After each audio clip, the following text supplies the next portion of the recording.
va a hacer las dos cosas. Sí, estoy acá. Igual de todos modos se hace lo que se puede.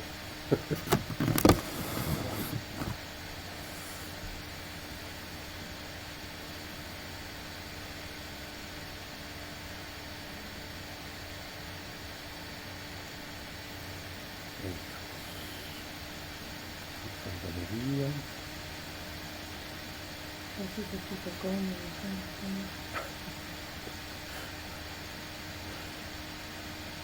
Ferchu, Maurito, amigos del trabajo, buena gente acá presente. Les mando un beso, gracias por estar. Josecito, estás cómodo ahí atrás, ¿eh?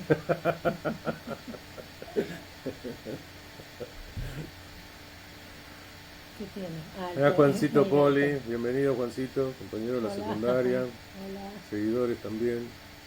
Orly, también compañero de trabajo, gran Orly. Te mando un beso, Orlo. Juan Pablo Vicente, bienvenido. Se están sumando. Ahí está Lucrecia.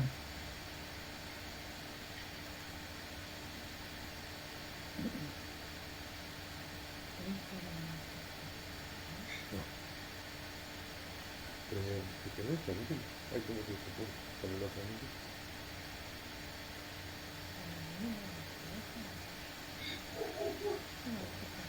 Un par de minutos más y largamos.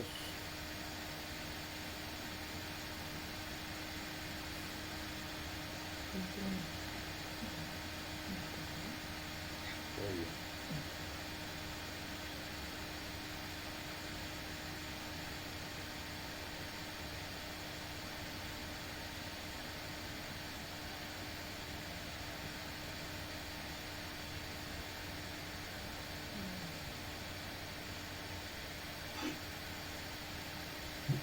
Pablo, Sí. ustedes están también como coanfitriones, lo mismo que Andrés, por las dudas. Sí, Y ustedes también pueden desmutear a cualquiera.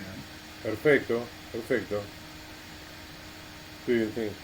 El único riesgo es que se meta alguien que quiere embromar, viste, que hace ruidos y... No, más que nada el Claro. ruido de fondo es para que No, no se de interrumpa. última, sí, si notamos que hay algún ruido le avisamos que se muteen, no sé. Igual están muteados todos y no se pueden desmutear, pero Está bien, después para eso que lo no haya... manejamos en el momento de las Sí, sí. preguntas y la charla, cuando se empiece a poner el asunto.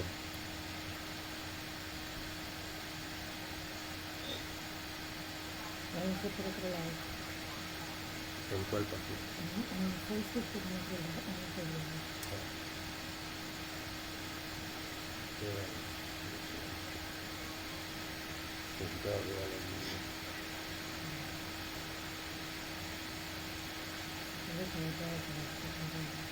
¿Bien?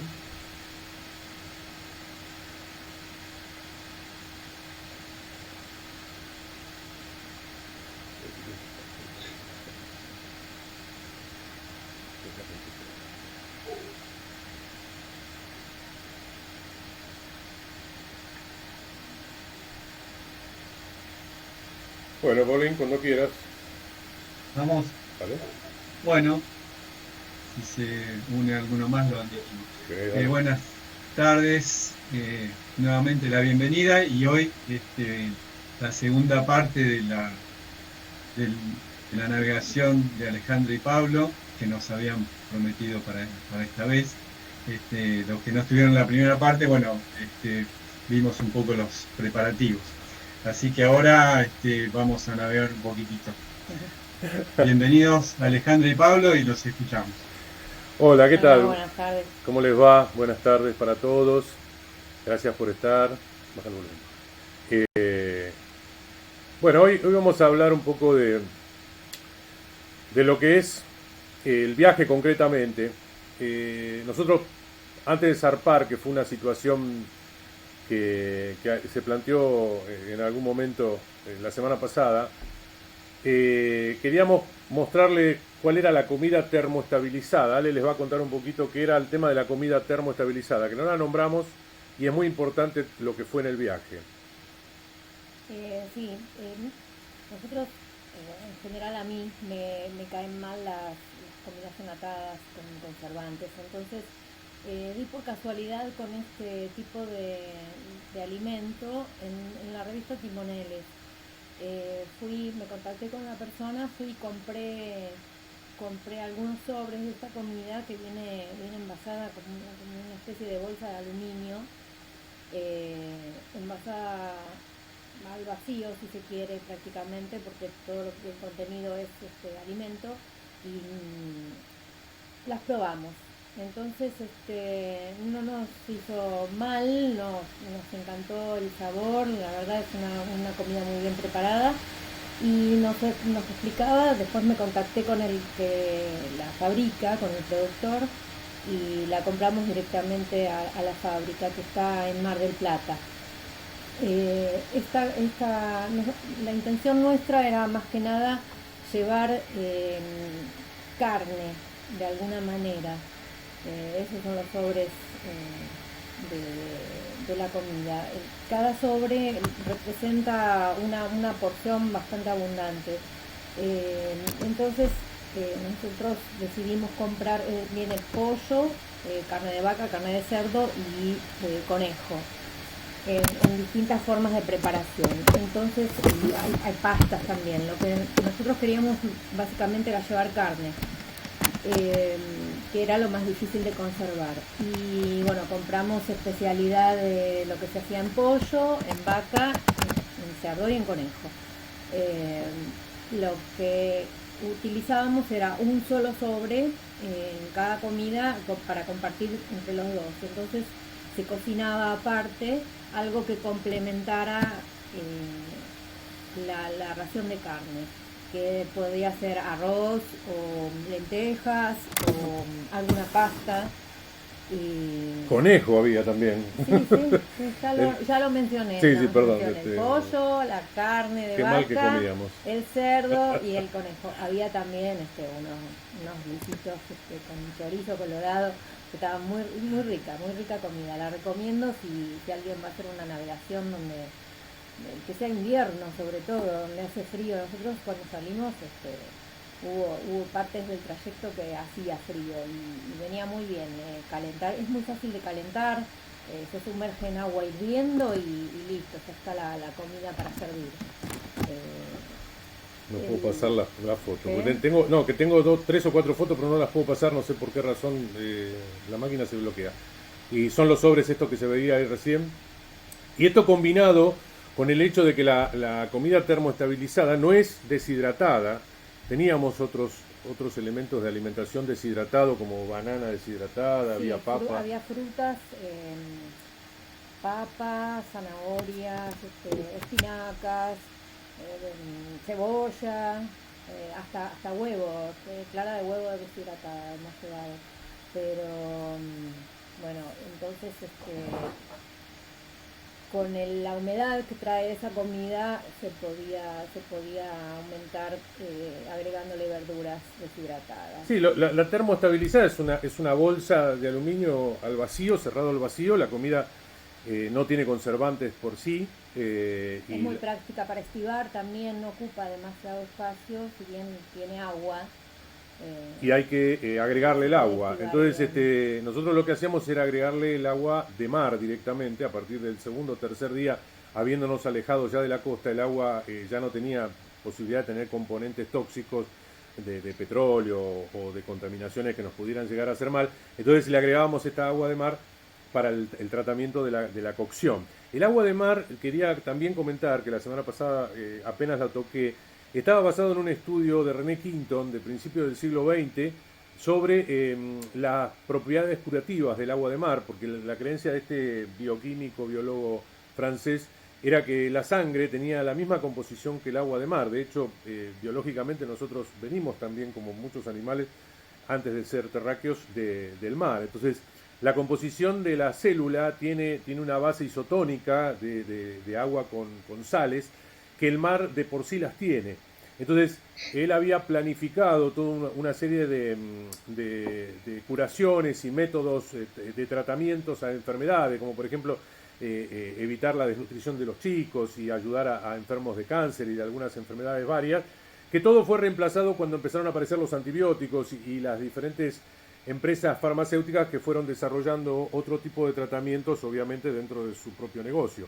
Así que el agua de mar quedó media como una especie de tratativa, ¿cómo es que le dicen a las alternativas, no? Sí, Medicinas alternativas que actualmente se sigue utilizando. Entonces, yo no iba a inyectarme o a ponerme como hacían ellos. como hacían ellos, pero lo que hice yo fue ir tomando de a poco el agregado de agua de mar al agua que iba consumiendo todos los días. Obviamente el sabor no es el mismo que el agua sin sabor.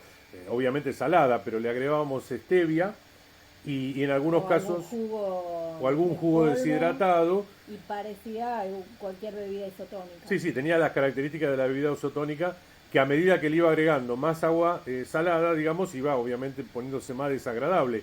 Pero ya a esa altura yo ya estaba acostumbrado y no tuve ningún tipo de problemas, ni me generó ningún tipo de diarreas o deshidratación o algún tipo de problema del tema de consumo. A nosotros nos preocupaba mucho el tema del agua potable al no tener un desalinizador, entonces, y bueno, y al tener después los inconvenientes que tuvimos respecto de las pérdidas de los tanques de agua dulce.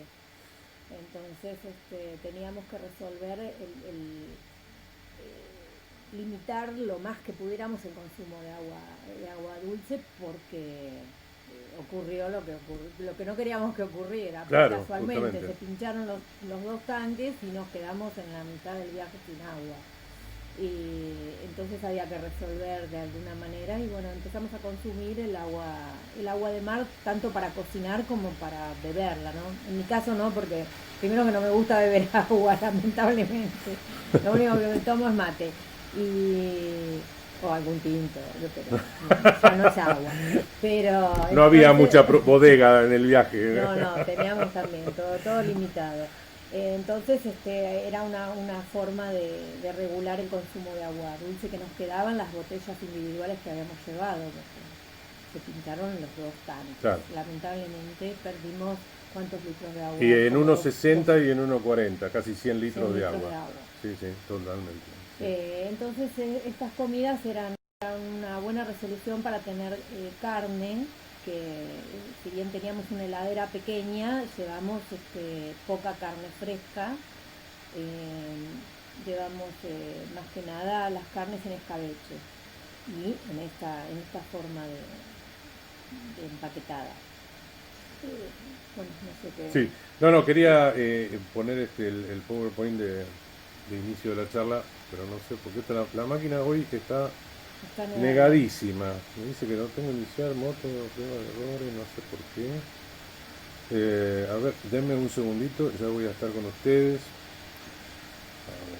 Puede fallar. Puede fallar, diría Tuzán. No sé por qué la máquina se está negando a mostrarme el PowerPoint. Quiero cerrar ventana, pero debe ser que tengo muchas. Ahí estamos. Bien, pero como no estoy compartiendo pantalla, no lo veo. Quiero cerrar. Acá, sí, zoom, compartir pantalla y vamos a ir a la presentación de diapositivas. Bien. Bueno, aquí estamos entonces. Llegó el día esperado de allá de fin de semana de noviembre del 2013. Fue un fin de semana muy particular porque el viernes se hizo la paella en el Club Náutico Ensenada. Y en ese lugar, digamos, nosotros quisimos compartir con la gente sin que la gente supiera que nosotros íbamos a iniciar, o por lo menos la gran parte de los socios que estaban en ese momento ahí, sabían que nosotros íbamos a iniciar ese viaje. Así que en cierto modo fue una situación bastante linda para nosotros el participar de esa fiesta de la paella, de ese viernes 15. Nuestra salida estaba programada para el día domingo, así que básicamente empezamos a terminar de estivar el barco. Fue un buen fin de semana en meteorología, estaba muy lindo, solcito, ya empezaba a haber calor.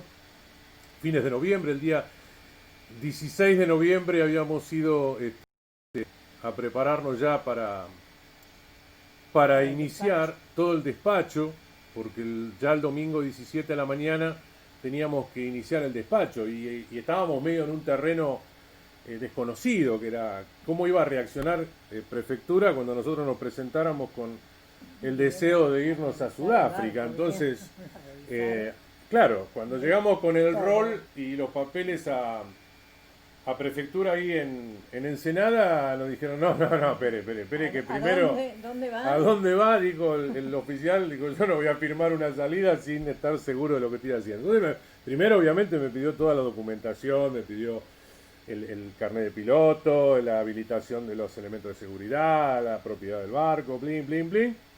Y después dijo, no, bueno, tenemos que hacer una revisión del barco. Así que un par de horas, vinieron dos prefectos, después vino uno tercero para ver quién era, y se metieron en el barco y nos revisaron que las bombas de achique, que todos los elementos de seguridad, que las bengalas, obviamente teníamos todo ya en condiciones, la balsa, y sin ningún tipo de objeciones, con muy buen tratamiento, pero con una gran profesionalidad por parte de prefectura.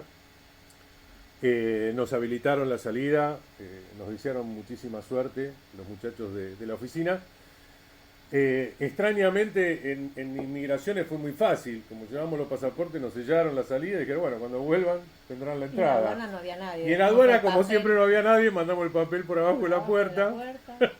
Y ese fue todo el trámite de aduana, justamente iniciado. Ahí estamos, Ale, estábamos esperando el tratamiento en prefectura.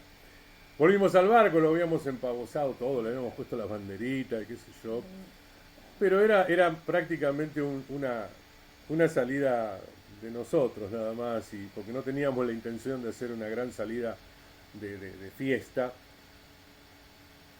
Más que nada por lo que significa... Todo el mundo tenía miedo, aparte. No, y además lo que significa desconectarse de la realidad y de la familia. Si bien era todo teoría, esta es nuestra nieta, ese día justo debutó en su escuela de danza y no podíamos irnos sin verla primero, así que estuvimos con ella acá en Banfield. Y bueno, ahora sí puedes actuar. A ver si pueden ver el video. ¿Qué estás filmando? Sí. Hola. Estamos en los últimos preparativos, ya nos vamos. ¡Ah! Hoy es el día. Hoy puede ser. Hoy es la mañana. Hemos terminado de activar el barco. Todavía sigue siendo un quilombo, está lleno de cosas. Y cosas que incluso tenemos que bajar. El ventilador tenemos que bajarlo. Estamos todavía en puerto. Hemos puesto las banderitas empavesando el barco, como se dice en la jerga marina. La bandera de San Lorenzo, la bandera argentina abrazando la cabina, la banderita de Misión Audaz, el Fénix, está acá, no sé si lo puedo ver. Ahí está, la bandera del Fénix. Y ahí estamos, preparándonos para ir a hacer el despacho y después ir a ver a Sofía y su show. Esto continúa. Ahora sí. Ahora. Momento, no se rayó, entonces no tenía lugar en blanco. Pablito, voy a necesitar que me digas si el video por lo menos se escuchó. Es probable que se haya visto con saltitos, pero ¿se escuchó? Sí, se escuchó bien. Bien. Se escuchó bien. Seguimos entonces. Igual de todos modos este era un video de HD, así que era difícil. Puse el más difícil al principio. Bueno, cuando volvimos de ver a Sofi y su show y su debut, nos estaban esperando ahí con el gran Jorgito Pereira. Ahí está Luisito también. Bueno, vos estabas, Pablo también. Sí, tanto. Marisa, la señora de Jorge. Abrimos un champán y bueno, nos saludamos y nos lloramos todos. Y piel de gallinas. Mi hermana me acompañó hasta ahí, pero no la dejé que me viera irme. Le pedí que se fuera porque era una salida para nosotros y no queríamos generar más miedos y más angustias de las que ya de por sí se estaban generando cuando se empezaron a tomar la idea de lo que estábamos haciendo. De todos modos, nosotros también estábamos enfrentando una situación que en teoría tenía características de armado, pero en realidad hay que hacer la prueba y hay que soltar amarras. No es un momento fácil, uno se llena de dudas y se llena de preguntas y se llena de ansias y bueno, lo único que queríamos era salir. Ya eran las 10 de la noche, de una luna casi llena, que esa noche brilló.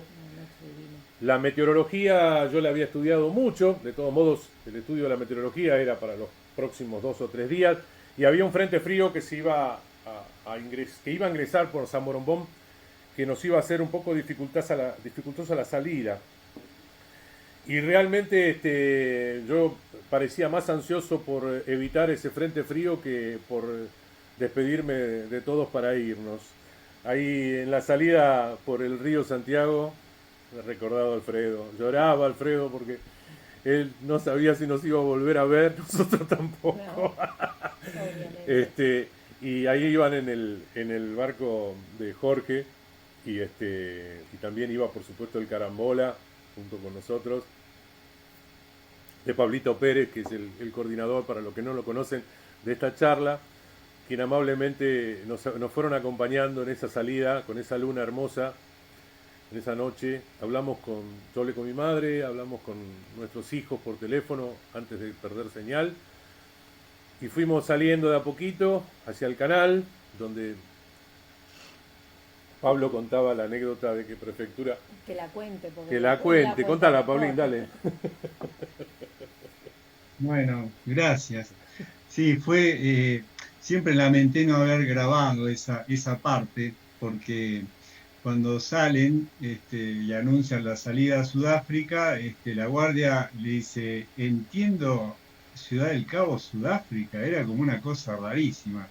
Y otra cosa, eso fue terrible, y la verdad que me quedé con ganas de grabarlo.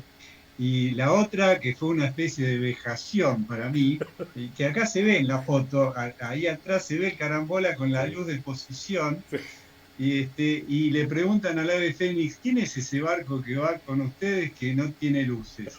Y entonces Pablo le dice, no, lo que pasa es que las luces son muy débiles. Y yo me quedé tan mal que después volví y le cambié las luces al ave. Bueno, listo. Era un momento raro para todos, en realidad. Yo había puesto luces de navegación en el tope y en el barco, porque dije, en algún momento, no sé, algo va a fallar, más vale tenerla doble. Y claro, yo no sabía qué decirle para ver si todavía me impedían la salida, ¿viste? Porque lo iban a detener a Pablo. Bueno, no, pero no pasó nada, por supuesto, solo una anécdota. Esta fue la última foto que nos sacaron, no me acuerdo si la sacó Jorge Pereira. Y Marisa nos sacaron esta foto hermosa, que nosotros la tenemos guardada para que si algún día hacemos el libro sea la tapa. Es la última foto que nos sacaron los chicos que nos vinieron a despedir con la luna de fondo, justo antes de pasar el faro, el viejo faro, o donde estaba el viejo faro, e iniciar la derrota. Derrota que no fue fácil, porque obviamente el Río de la Plata parecía que no nos dejaba ir. ¿Sí? Y no nos dejaba salir porque al principio tuvimos un viento norte que nos fue golpeando una noche larga. Alejandra ya a la mitad de la noche ya estaba descompuesta. Y el primer objetivo era buscar el 40-40, o sea, el meridiano 40, paralelo 40, para hacer, como explicaba la semana pasada, la ortodromia, o sea, aprovechando la forma geoide del planeta, acortar en casi 500-600 millas el recorrido de un recorrido tan largo. Y en cierto modo, hacer una navegación propia, porque son pocos los barcos que habían ido exactamente por el 40-40. De hecho, Vito Dumas, que recuerdo hoy es el cumpleaños, por eso es el Día del Navegante, un saludo muy grande a todos los navegantes. Nuestro ¿cómo se dice? Mentor, en cierto modo, nuestro referente en este viaje. Él fue un poco más al norte, pasó al sur de la isla Tritanda Cuna, que está más o menos en el 37, y nosotros queríamos hacer el recorrido por el 40, porfiado nomás. Si lo vamos a hacerlo bien. No era el más peligroso, hubo otras navegaciones que lo hicieron por el 50 incluso. Pero bueno, eso es un tema un poquito más adelante. Así que nuestro primer objetivo era ese, cuando estábamos saliendo del Río de la Plata, ya en San Morombón, bueno, acá nos va a acompañar un poco un relato, ¿no? El relato se escucha por el ruido del viento, por eso les hablo encima. En realidad, quería mostrar un poquito lo que se sentía salir en la boca del río de la Plata. Se agarró una calma. Yo estuve navegando en Schenaker prácticamente hasta la salida del río de la Plata, porque no había muy poco viento, muy flojo, pero el barco la verdad que se venía portando bastante bien. Hasta ese entonces no era más que una navegación como las que hacemos habitualmente en el río. Y claro, llegamos allá cerca de San Clemente. En San Clemente se vino el frente que sabíamos que iba a venir, y ese frente nos pegó y nos metió de vuelta. Entonces, claro, había que aguantar. La forma de aguantar era a la capa, poniendo el barco a la capa para que reiterara, digamos, el viaje casi en el mismo lugar y no nos metiera tan rápido de vuelta. Y estuvimos prácticamente 24 horas peleando ese viento, lo que nos hizo prácticamente, sí, imposible la salida. Hacía un día y medio que habíamos salido y todavía estábamos en el Río de la Plata queriendo avanzar. Ale pobre, estaba bastante maltrecha con su descompostura, que a mí en cierto modo hasta me preocupó. Un poco de agua adentro. Empezaba a ver agua adentro. Estábamos iniciando el mar a la altura de Santa Teresita, por ahí, un poco más para el sur, porque el viento empezó a soplar un poco por este. Será un largo camino a casa. Será un largo camino a casa, exactamente. Un largo camino a casa. Tanto que recién habíamos salido. Eso ya llevábamos 2 días navegando y estábamos apenas frente a Pinamar, unas 50 millas mar adentro. Pero bueno, había que hacerle frente, parecía que no nos dejaba avanzar. Esto en cierto modo es un poco el recorrido real que hicimos, rebotando ahí en la punta de la bahía de San Borombón y costando despegar de la costa y de la plataforma submarina. Pero una vez que empezamos a aportar, tuvimos una navegación bastante tranquila, incluso tuvimos una calma de un par de días a la altura del paralelo 40, nos cruzamos con un buque tanque, el Monte Loyola, que nos saludó y nos pasó meteorología, fue el último contacto que tuvimos en Argentina. Ahí estaba la tripulante peleándole a la descompostura. Se hacían esas tardes hermosas de puestas de sol, que la vimos durante mucho tiempo, de ida y de vuelta. No hay nada más lindo que las salidas y las puestas de sol en el océano. Son cosas que a uno le quedan grabados. Teníamos el tripulante vegetal también, que nos acompañó, el aloe vera, para ver cuánto resistía. Llegó invicto hasta Sudáfrica. Hasta Sudáfrica por lo menos llegó. No resistió más. Teníamos todos los mensajes posibles. Todas las cábalas posibles que andaban dando vuelta de esos mensajes en la heladerita. La mala suerte y toda Y la patrona, bueno, en un momento se despegó y empezó a sentarse afuera, a tomar un poquito más de aire, a animarse un poquito más, a tomar color. 4 o 5 días después, yo diría así, fines después del Día de la Música, 22 de noviembre, tuvimos un amanecer de calma absoluta y yo empecé a hacer trabajo porque había entrado un poco de agua por las ventanas y parte de la proa me estaba entrando agua donde mucho después descubrí que era la esclusa del inodoro, el que habíamos anulado, pero la manguera se desgarró y empezó a tirar agua adentro.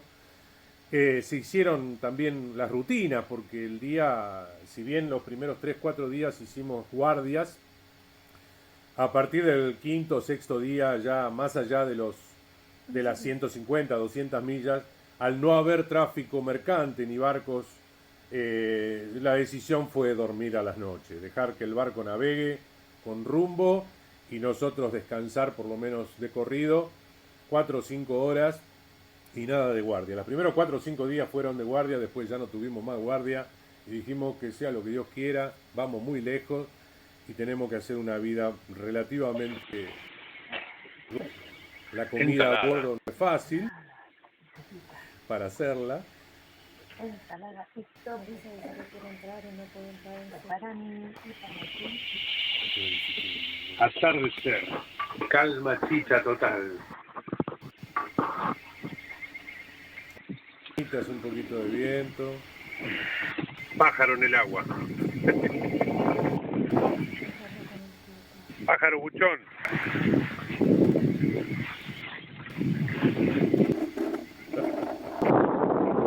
Albatros y petreles Calma, calma. fueron los únicos pájaros y animales cuando nos despegamos del continente. No, pues sí, eso fue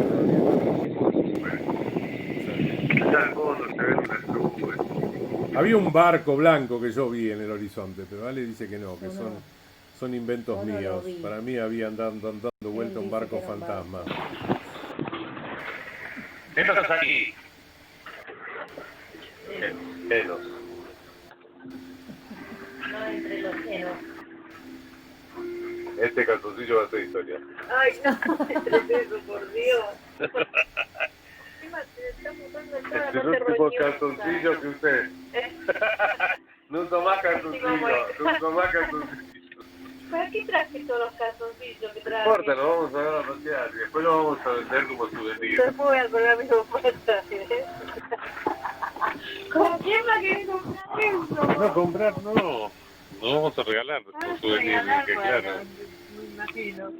Debe estar desesperado de que se lo saquen a sacar. ¿Hace cuánto que estamos bailando la conga? 6 días. No, acá.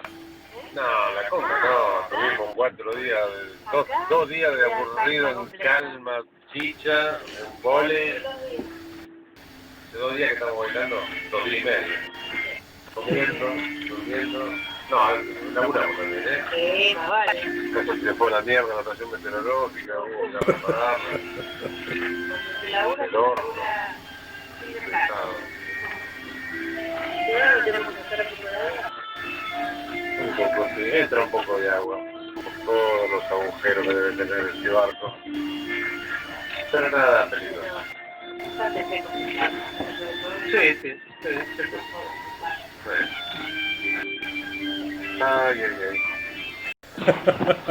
Eso era un día normal en el barco.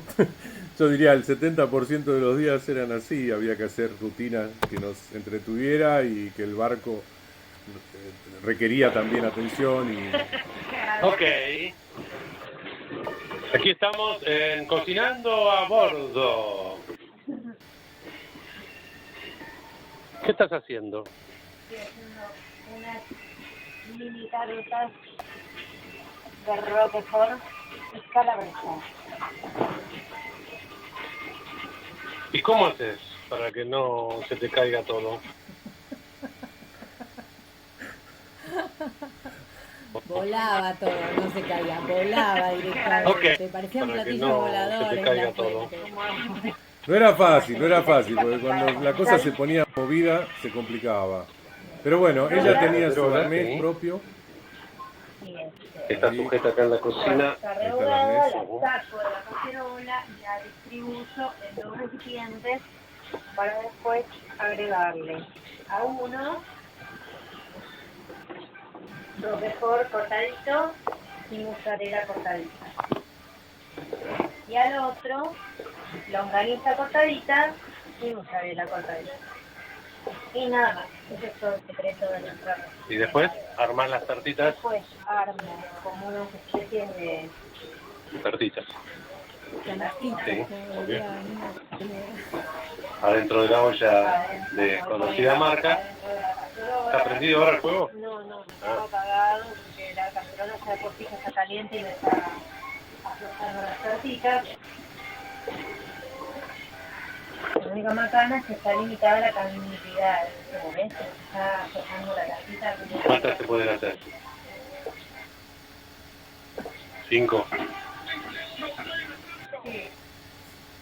Bueno, no los quiero aburrir con el relato, pero Bueno, todos saben Es hacer una ese es un tortita. riesgo, ¿no? Que uno puede ahí correr. está el arnés Bueno, que se cae todo el piso. haremos un cachito. Antes se y cayó. lo subimos. Se cae todo. Puede fallar, diría el amigo Tuzán. En cierto modo son los riesgos que uno corre cuando afronta estas situaciones. Delfines, en las calmas chichas, delfines overos, propios para España. Ya hacía varios días que hemos salido y como ven estamos disfrutando Como de... en tierra. Como en tierra. Estamos en el patio trasero, digamos. Esa era otra situación. Pero bueno, en algún momento el tiempo se ponía feo. Pero antes... La nereida de los mares.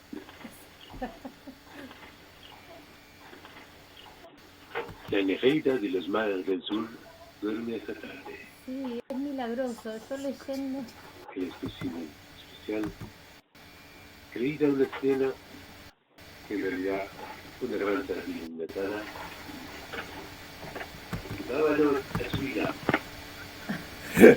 Ese lo saqué de un documental de Jacques Cousteau. Pero bueno, les decía... Es terrible al principio intentar dormir sabiendo que del abismo te separa una capa de fibra de 15 vidrio. milímetros de fibra de vidrio. Hasta que bueno, le encontré la mano y dormía hasta tarde. El agua pasa por la pared que uno está durmiendo. Miren la presión. 993. 993 hectopascuales.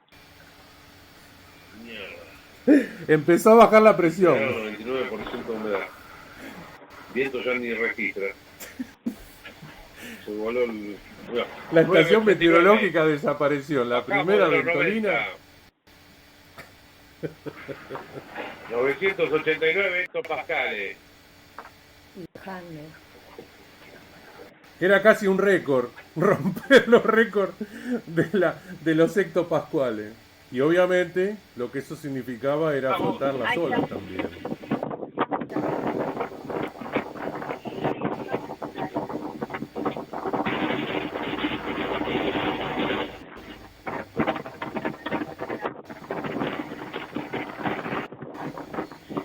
El mar se pone negro. El cielo gris plomizo. Tenebroso. Terrible. Las velas flamean como si estuvieran adentro de una licuadora. Ahí yo había perdido el manejo de la vela mayor, porque se cortó el van pero se achicó la escota y no la podía tener. 2 manos de rizo eran demasiado. Seguía teniendo mucha tela. Tuve que bajarla.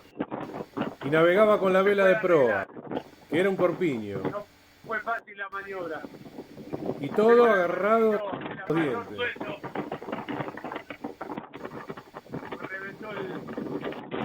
El amantillo se soltó y empezó a revolverse en la vela de proa.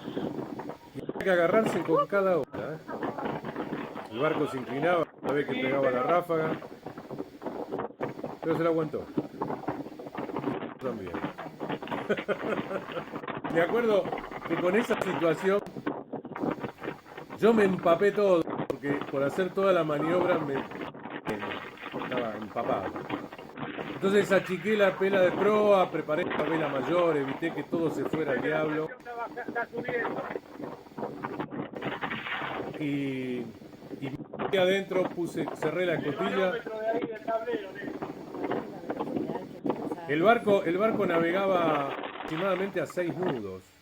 6 nudos parece poco, porque en kilómetros son 12, por ahí 10, 12 kilómetros por hora. Pero para un velero, en el mar embravecido, con olas que pegan, que vienen, metros de altura, y que vienen de todos lados, porque no es un mar parejo. Uno está metido adentro de una olla que está hirviendo. Y ya les digo, el color del mar es alucinante, porque cambia según las circunstancias, es como si tuviera la posibilidad de cambiar según su estado de ánimo. Un poco lo describió en la charla anterior, que fue a Malvinas. Totalmente, sí, José Villarruel. Totalmente, la situación... ya tenemos a Alejandra queriendo colgar la ropa, aprovechando el viento. ¿En serio estaba colgando ropa? Sí, sí. Había que tener coraje para salir a colgar la ropa cuando aflojaba un poco. Ahí tuvimos dos fuertes vientos, uno que duró 18 horas y a los 3-4 días duró casi más de un día, casi 30 horas. Muchos recordarán que a fin del 2013 hubo una gran sudestada donde fue la última vez que se inundó La Boca en Capital. Bueno, esta es la tormenta que nos pegó a nosotros después. Vientos de 60 a 70 nudos de rachas, olas de 6 a 7 metros de altura y el tiempo de duración. Era muy desgastante aguantar el tiempo que duraba una tormenta o un temporal de viento y lluvia. Pero bueno, el tema era hacer lo justo y necesario para que el lugar nosotros sufriéramos lo menos posible. Y aparte estábamos aprendiendo. En cierto modo sabíamos que estábamos navegando en los 40, los bramadores 40, en un lugar donde todo el mundo, incluso los grandes navegantes de regatas internacionales, lo comentan como un lugar para pocos. Y nosotros estábamos de colado, estábamos metidos ahí y sabíamos en la que nos estábamos metiendo. Mi conocimiento de meteorología me hacían aprender también que los centros de baja los teníamos a la derecha y los de alta a la izquierda, y todo dependía de cómo íbamos atravesando esa unión de esos dos centros para saber si el tiempo y el viento era en disminución o en caída. Al principio nos fuimos demasiado del sur, pasamos casi a los 42 grados, y eso hizo que entráramos en un lugar peligroso. Entonces empezamos a remontar y la navegación se hizo cada vez más suave, más tranquila, y con la experiencia era más fácil afrontar, bueno, uno siempre está sujeto a las condiciones que el tiempo le va poniendo, pero si, por ejemplo, teníamos un día más tranquilo, un amanecer tranquilo, ya podíamos ir evaluando en base a las comunicaciones que teníamos de mi hijo Alan, que nos mandaba unos mensajitos de texto en clave para que entendiera yo el pronóstico de las próximas, digamos, 72 horas, en base a los archivos GRIF que se consiguen en internet en pronóstico del tiempo. Entonces yo más o menos podía hacer una trayectoria. El día 7 de diciembre logramos conectarnos con el radio operador Miguel Urbieta en Punta Alta, Bahía Blanca, a través de la frecuencia HF, creo que 16.000 o 15.000 y pico, que nosotros de casualidad habíamos hecho esa antena por recomendación de otro navegante, que nos dijeron en esa frecuencia no son tan exigentes con los permisos para radio operar, etcétera, etcétera. Entonces fue la casualidad que un día enganchamos esa frecuencia y Miguel nos llamaba, a pesar de que ya habían pasado casi 20 días desde que salíamos, nos llamaba todos los días porque él había recibido el aviso de que nosotros estábamos navegando. Y fue realmente emocionante escuchar el nombre del ave Fénix en la radio de esa frecuencia. Y bueno, a partir de ese momento nuestra comunicación con Miguel fue permanente. Miguel todos los días nos pasaba la imagen GRIF de la meteorología pronosticada y prácticamente fue nuestro ángel de la guarda en todo el viaje.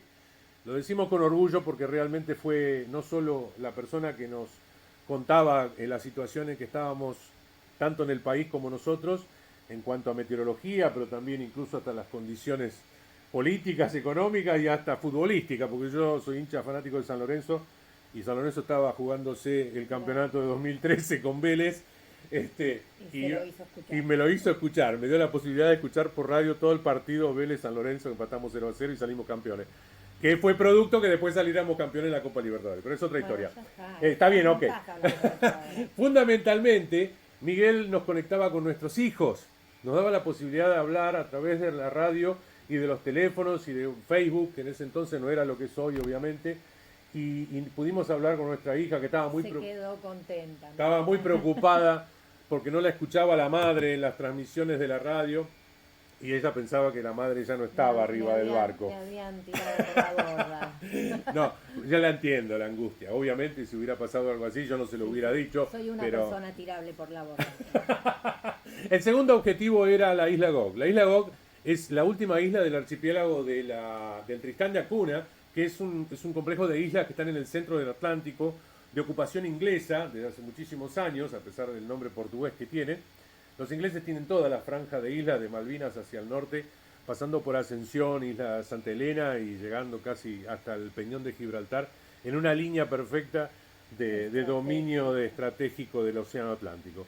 Entonces nuestro segundo objetivo era pasar al sur de la isla Gog, que estaba aproximadamente en los 39, y la navegación a la isla Gog iba a ser una navegación relativamente tranqui, porque no teníamos pronóstico de grandes tormentas. Esas dos grandes tormentas, más la segunda que la primera, la habíamos tenido ya y las habíamos superado. Dejó cierta lista de problemas que tuvimos que resolver a partir de ese momento, la entrada de agua en el escape del motor, bueno, de hablar las entradas de agua por las ventanas, como decía antes, que tuve que ponerme a arreglar y tapar con Fastic todo lo que pudiera, le metía Fastic a todo. Pero bueno, nuestro objetivo era la isla Gog. Ese recorrido tenía aproximadamente unas 3.000 kilómetros a 5.000 kilómetros, aproximadamente unas 700 a 800 millas. Y la isla Gog, acá tenemos un pequeño mapa, porque se ve. Fíjense que tiene marcado a la derecha abajo Meteorological Station, que es el lugar que supuestamente debería haber alguien o un sistema automático de control de meteorología. No sé, por ahí es de la NATO que andan espiando todos los barcos que pasan, pero no importa. Y tiene dos montañas grandes, que para el mar son grandes, 900 metros y 800 metros más o menos. Así que se supone que la tendríamos que ver. La isla Gog, ahí está la ubicación a la altura, fíjense. Aproximadamente a mitad de camino. Claro, aproximadamente a mitad de camino entre Ciudad del Cabo y Buenos Aires, un poquitito más allá. Y bueno, la isla Gog en fotos de Facebook, de Google, vista panorámicamente, tiene este tipo de costas. No se sorprendan, es una isla que no tiene playa, es una isla que no tiene prácticamente lugar de acceso a la estación meteorológica. Solo se puede acceder desde un barco que tiene un helipuerto y un pequeño helicóptero que los cruza. En YouTube hay un par de videos con una filmación hecha en un helicóptero donde muestra la isla por completo. Y nosotros llegamos ahí después de una noche relativamente movida, con bastante viento y olas. Yo en el radar visualicé la isla aproximadamente a unas 16, 18 millas. Estaba alejada, estaba casi en los límites del radar, porque estaba más allá del horizonte. Y pensábamos que íbamos a pasar al sur. Pero claro, durante la noche el viento rotó por la presencia. Íbamos a pasar de día y al sur. Y el viento rota porque obviamente ante la presencia de esta isla hay un cambio de dirección de lo que uno puede ver en las cartas. Y nos fue mandando para el norte. Así fue cuestión que a las 6 y cuarto de la mañana yo sentí que el aerocargador se aceleraba de manera extraña. Nos íbamos a dormir. Claro, entonces suena el aerocargador y yo me levanté de la cama y cuando salí me encontré con esta imagen. De golpe me despertó el viento. Se aceleró de golpe.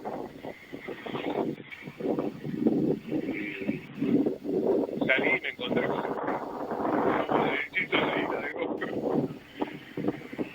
el aspecto de no poder lavarse el pelo, tener agua dulce, todo el tamaño de nubes. y la barba. Pero bueno, ya ahí teníamos casi 20 y pico de días de navegación. La isla Gog la teníamos a unos 3.000 metros, 2.500 metros. Si yo no me levantaba, íbamos derecho a los paredones. Unos paredones increíbles de 100, 150 metros de altura, donde el mar golpea y la castiga todo el tiempo. Es una isla de apenas unos 5 kilómetros más o menos de largo, de norte a sur. Pero bueno, lo sorpresivo fue levantarme la alegría de saber que no habíamos chocado contra la isla. Lo loco era haber navegado 22 días a mar abierto y encontrar la única isla a nuestro recorrido prácticamente en la proa. Pero bueno, fue una anécdota. Alguien se ve que pensó en nosotros para que no sufriéramos más de la cuenta. Nos estaba cuidando. El grande nos estaba vigilando, ¿no? A ver, ahí estamos pasando. Bueno, hoy es 10 de diciembre, ¿no? Sí, 10 de diciembre, 7 de la mañana. Y bueno, Vito pasó más al norte que la isla Gog. Y el Gruma Patagonia pasó bastante más al sur. Nosotros venimos porque la queríamos conocer, queríamos verla, queríamos fotografiarla. Casi nos la llevamos puesta. Casi, la compramos. casi la compramos, pero es un peñón, una floración de basalto extraña, volcánica, creo que es histórico, exactamente. Sí, particularmente al ser la única formación rocosa en esas latitudes, la fauna incluso tiene pocos lugares para hacer nidificación y de hecho la presencia de mucho pez, hay delfines, empezaron a aparecer lobos marinos, entonces realmente parecía como que explotó y el lugar resultó extraño después de navegar tantos días en mar sin ver absolutamente nada. Nos pasó una anécdota que estamos superando ya prácticamente por el sur de la isla. Alejandra había llamado por la radio temprano a Canal 16, como no nos contestó nada, digamos que bueno, la estación meteorológica estaría desocupada, deshabitada. Entonces yo agarré la radio y recordando una canción de Pink Floyd, de The Wall, dije, ¿Is anybody out there? Y me contestaron y me dijeron, a mí también me gusta Pink Floyd, del otro lado de la radio. Fue muy sorpresivo para nosotros escuchar a alguien que nos contestaba en ese momento. Resultó ser un sudafricano, Johan Hoffman, sí, un apellido, Johan Hoffman, un nombre bien alemán. No era sudafricano, no era muy morocho.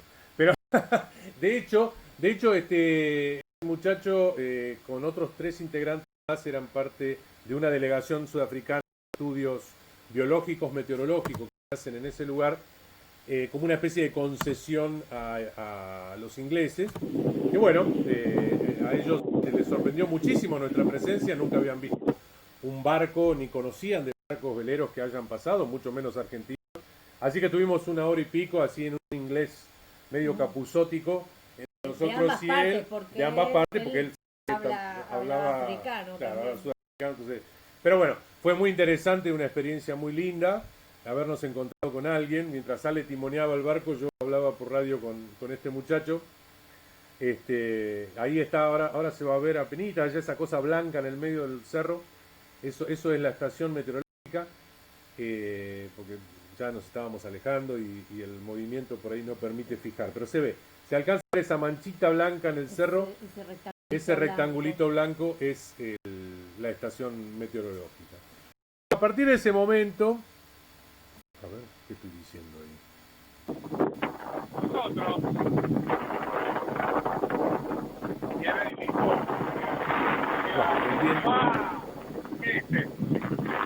¿Llegaste a Cabo de Horno? No, en la isla no. Bueno, sí, Es una formación similar. Es una formación muy similar al Cabo de Hornos, incluso también al Cabo de la Buena Esperanza, al sur de Sudáfrica, incluso Tasmania.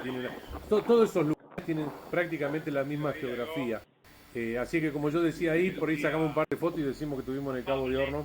Total, ¿quién va a corroborar que eso es el Cabo de Hornos? No es el Cabo de Hornos. Pero no, en la isla Gog, y también estamos muy orgullosos de haber pasado por allá, donde pocos navegantes argentinos y del mundo en general, porque tampoco pasan las regatas ni nada. Así que bueno, nuestro tercer objetivo era apuntar a Ciudad del Cabo. A partir de ese momento teníamos menos de 1000 millas más o menos de recorrido, lo que significaba y nos pintaba aproximadamente unos 10 días. Habíamos ya planificado todo lo que era la entrada de Ciudad del Cabo, yo lo había estudiado. Tiene una entrada hacia el norte, porque es una boca que se abre. Entonces uno puede entrar, pero tiene que tener en cuenta muchas cosas. A ver si ven el cursor, lo van a poder entender. Acá pasan las corrientes, y la mayoría de las corrientes pasan de este a norte. Entonces, el viento que habitualmente hace esta circulación, o sea, desde el sur hacia el norte, desde el oeste hacia el norte, nosotros estábamos entrando con este empuje, y una vez que llegáramos acá, si nosotros hacíamos mala maniobra, esta corriente nos podía llevar a esta zona. Y regresar hacia Ciudad del Cabo hubiera sido muy complicado después de haber hecho todo este recorrido. Entonces yo planifiqué una derrota más al sur para que la corriente nos fuera llevando de a poco. Hago esta referencia porque son cosas que uno con la experiencia lo va asimilando. El 10 de diciembre estábamos acá en la isla Gog y nos quedaban aproximadamente menos, ¿ves? Como dice acá, 932 millas náuticas, unos 1700 kilómetros, lo que podrían ser unos 10 días. Eso se llama bañando la cucharita, porque pescar en alta mar no es cosa fácil desde un barco, pero bueno, uno lo intenta, Nada, por lo menos para nada. decir, mirá si llego a pescar Unos un atunes de fácil, No, venían- un nos metro venían a- de largo, los atunes Ellos maravillosos. venían a tomar sombra del barco, no a hacer pescados. Sí. Ahí está mi festejo de la camiseta y la gorra de San Lorenzo. Y bueno, y a ver, Estudiando, sin línea de vida. Quilombo. No, no, quilombo. Bájate de ahí. Bájate de ahí. No. Sí, te bajas. No. Te dije que no te voy a buscar si te caes, ¿eh? Estás avisado. No, bájate. No, dale, bájate. ay Dios, lo que hace el aburrimiento. Sí, llega un punto que la rutina es igual a cualquier día. en Bueno, cualquier che, no hay que lugar. perder el humor, nunca hay que perder el humor. Es importante no perder el humor. A ver.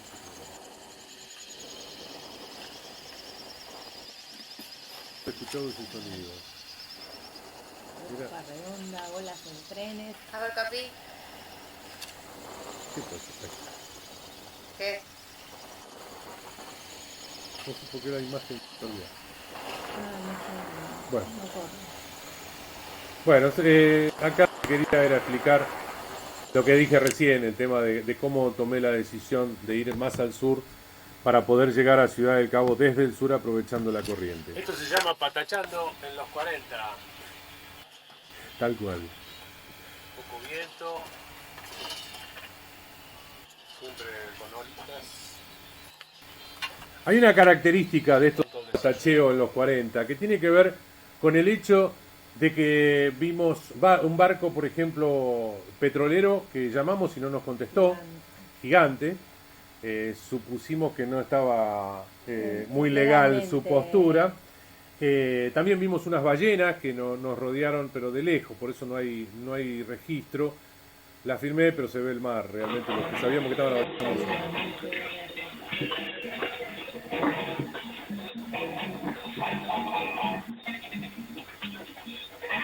Yo a esa altura No. no.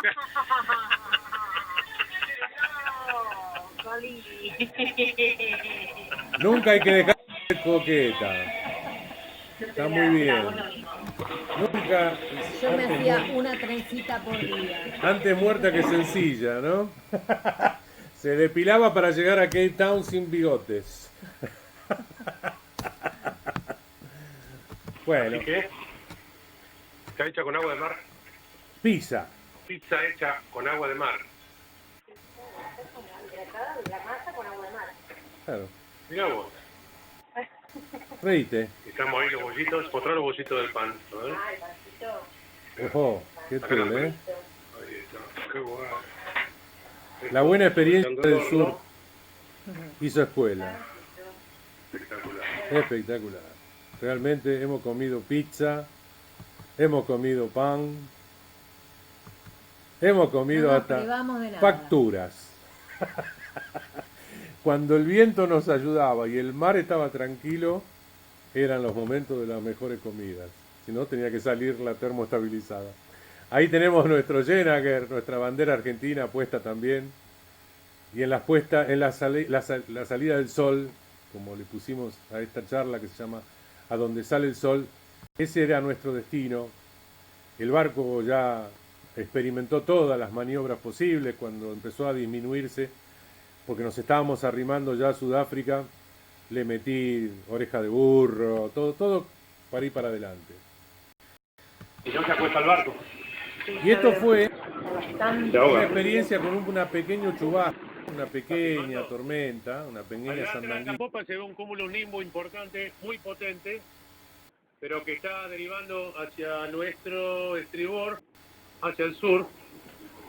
El frente de tormenta lo agarramos en el borde con los cálculos y el estudio que veníamos haciendo y lo venimos gambeteando como Maradona en el 86. Pasó uno por adelante recién que nos acostó el barco, una ráfaga infernal, la ola ahora se puso más de proa. Y bueno, menos mal que estaba acá en la escota de Mayor, solté justo cuando el barco cargó la racha y no costamos de pedo. Bueno, así es el mar, pero estamos aprendiendo muchísimo. Esto es una escuela de náutica infernal. Empezás a sentir el olor del mal tiempo y es un juego de estrategias apasionante, con las nubes, con la presión, con el radar, con la configuración de las velas, el GPS, el rumbo, y también lo que vendrá, porque si uno se desespera por el momento, descuida lo que viene o necesita a futuro. Las calmas tampoco son mejor que esto, porque la calma te retrasa, te frena y te hace consumir vida. El viento te asegura...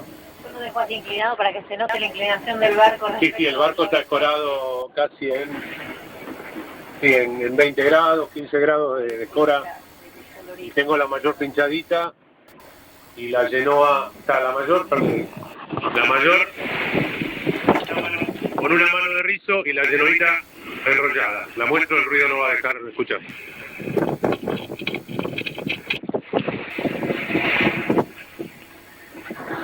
Bueno.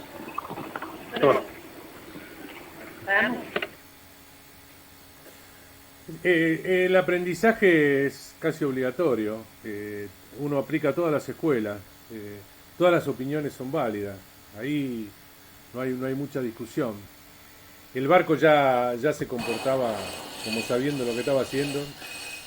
Tenía vida propia. Tenía vida propia. El barco se comportaba como si fuera un tripulante más. Era un tripulante más, a veces se enojaba, a veces se ponía mimoso, a veces se reía. Nosotros con él, porque por eso decimos que la tripulación es Ale, yo y el barco, integrantes de este viaje. Bellísimo. Ahí tenemos el izado del Jena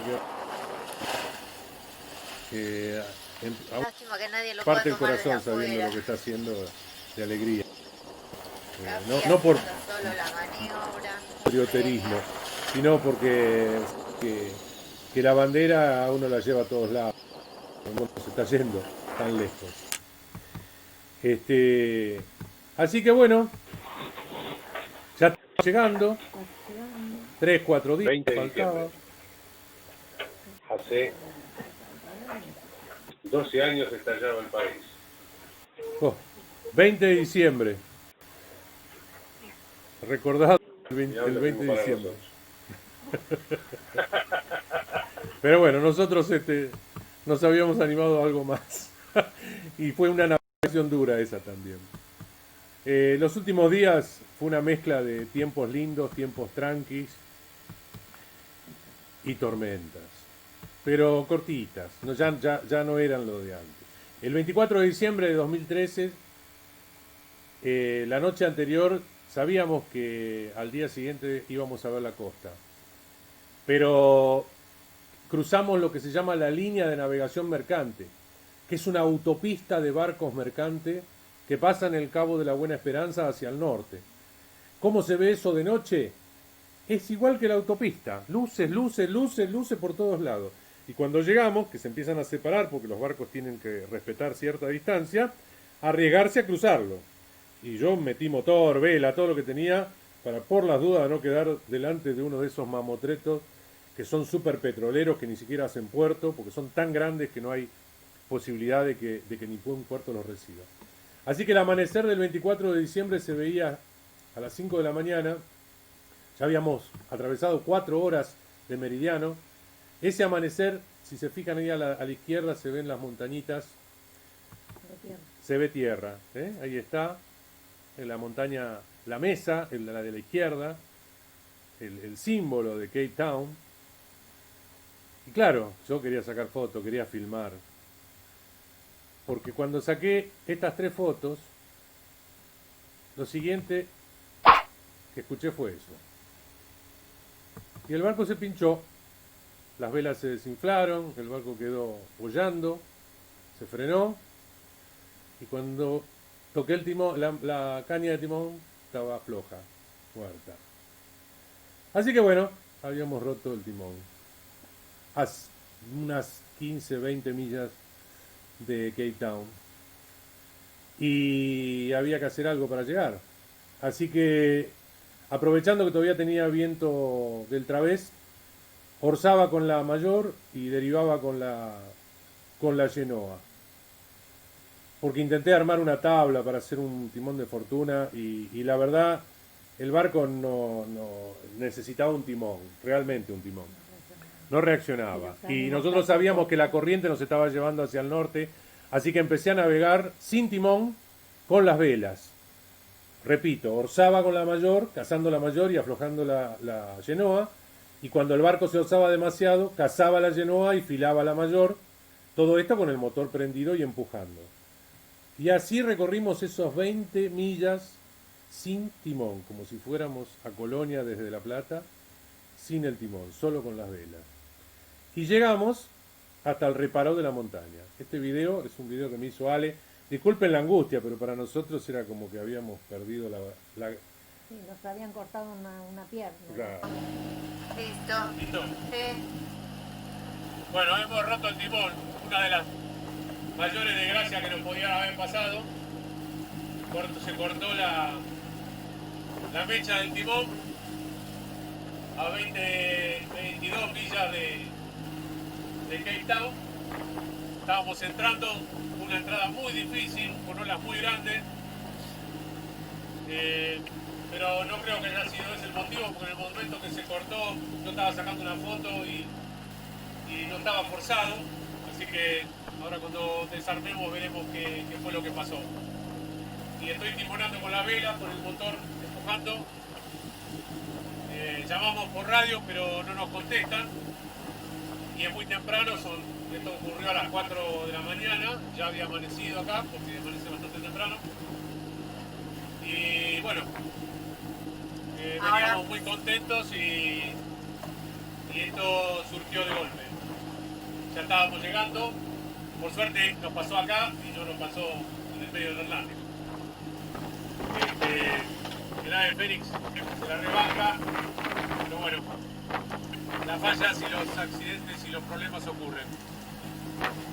Shit happened. ¿Qué va a hacer? Veremos cómo seguimos con el asunto. Tenemos un timón de repuesto, pero es el timón viejo. Es un timón de fortuna, no es un timón que uno pueda confiarle viaje.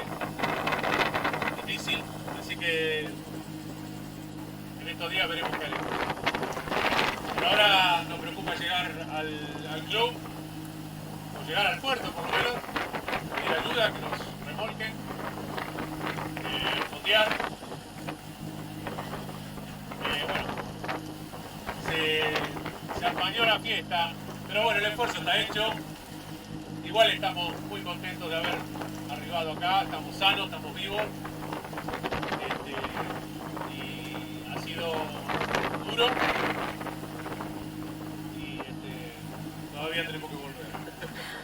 De alguna manera, de seguir o de alguna manera. La tabla, espérate. Ah, pero no se ve nada todavía. El tabla Está totalmente tapado. está con niebla,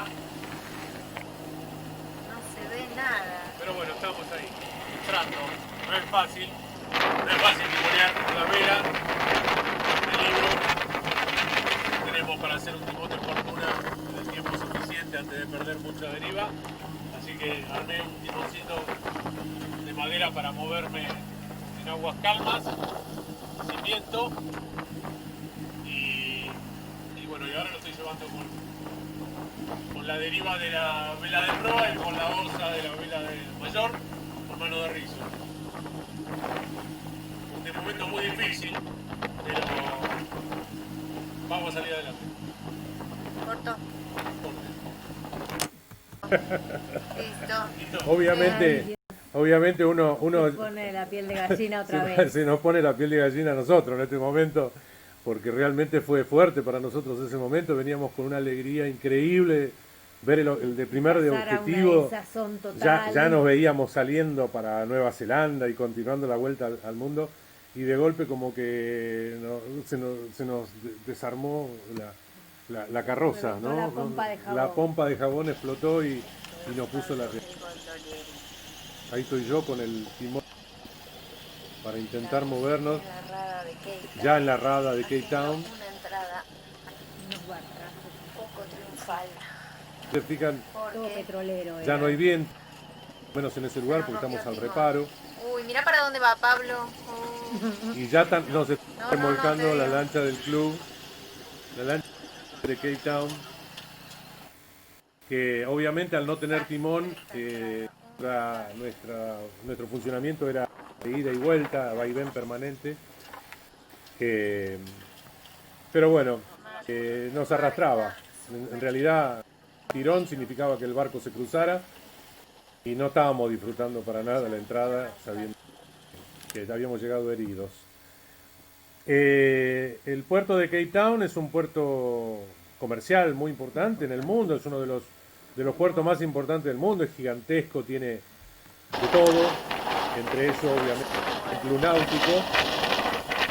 Y hay una particularidad, detrás del cerro, detrás de la mesa, corre muchísimo viento, alrededor de viento infernal, o sea, hubiera sido imposible si no nos remolcaban entrar al puerto, imposible, todo el viento de proa, con oleaje del mismo puerto, eso es la parte cerrada del puerto, y bueno, así fue como llegamos a tironeos de lancha al puerto de Cape Town para finalizar este viaje, por lo menos hasta esa parte. Pablo, pobre, tratando de dirigir el barco. Usando las velas, usando el timón de viento. Bueno, estamos aquí. Aquí estamos y ahí íbamos. Llegamos a mediodía a la marra del club, a la marina del club, ahí estamos. No se escucha muy bien, pero bueno, ahí tenemos el barco amarrado ya en el club. 24 de diciembre.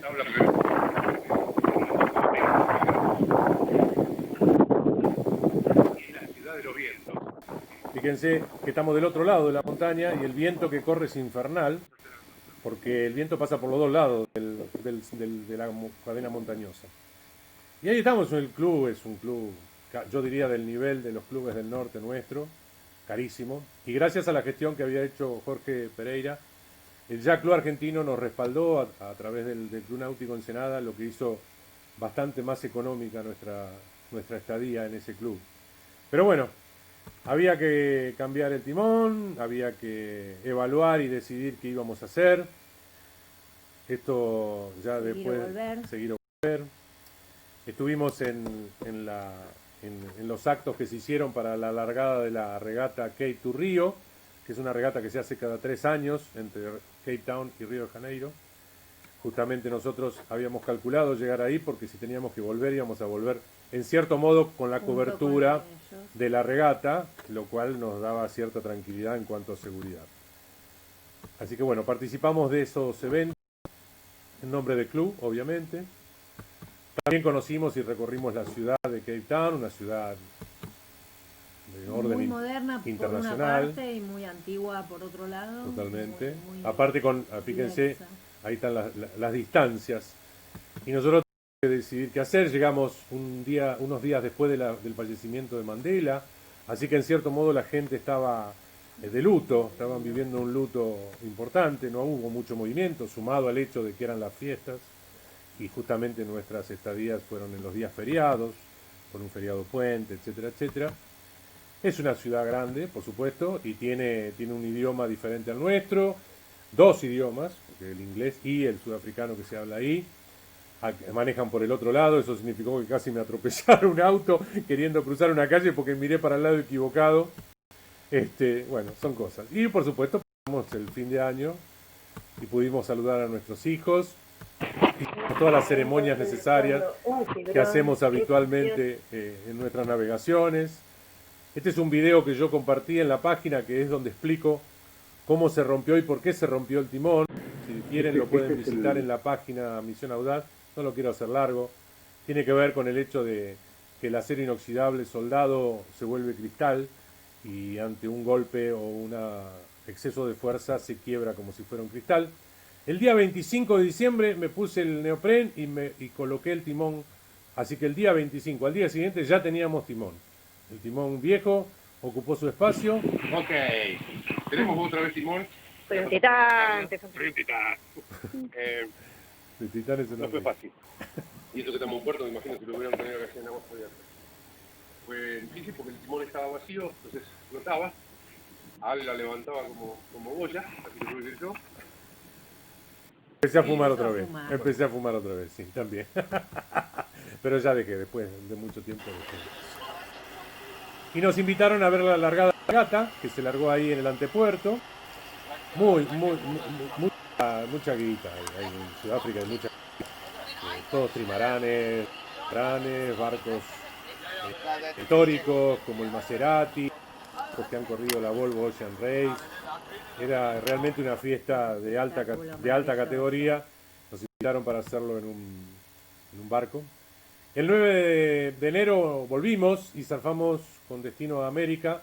Nuestra decisión se basó fundamentalmente que era más lo que perdíamos si nos arriesgábamos con un timón que no era confiable, por un lado, y por otro lado el timón, si había que fabricarlo, nos retrasaba en tiempo y perdíamos la ventana posible del cruce de Cabo de Hornos. Aparte iba a salir mucha guita y evaluamos si ese recorrido había sido suficiente para nosotros y la verdad que decidimos que sí, que queríamos volver a nuestra familia, a nuestros amigos y no ir al límite y buscar el límite con un barco que, si bien nos había llevado hasta ahí, nos había dicho que solo hasta ahí podía llegar. Como nos pasó con el Seagull cuando llegamos a Mar del Plata, el ave Fénix dijo, yo llego hasta acá. Muchachos, si quieren seguir van a tener que buscarse otro barco. Así que, y no nos equivocamos, porque en la segunda parte de la vuelta se confirmó que el ave Fénix tenía razón. Por eso, pero eso es otra historia. Así que vamos a tener que hacer otra charla con la vuelta en algún momento. Muchas gracias a todos por haber compartido con nosotros este momento y quiero poner un videíto que recuerda a los agradecidos.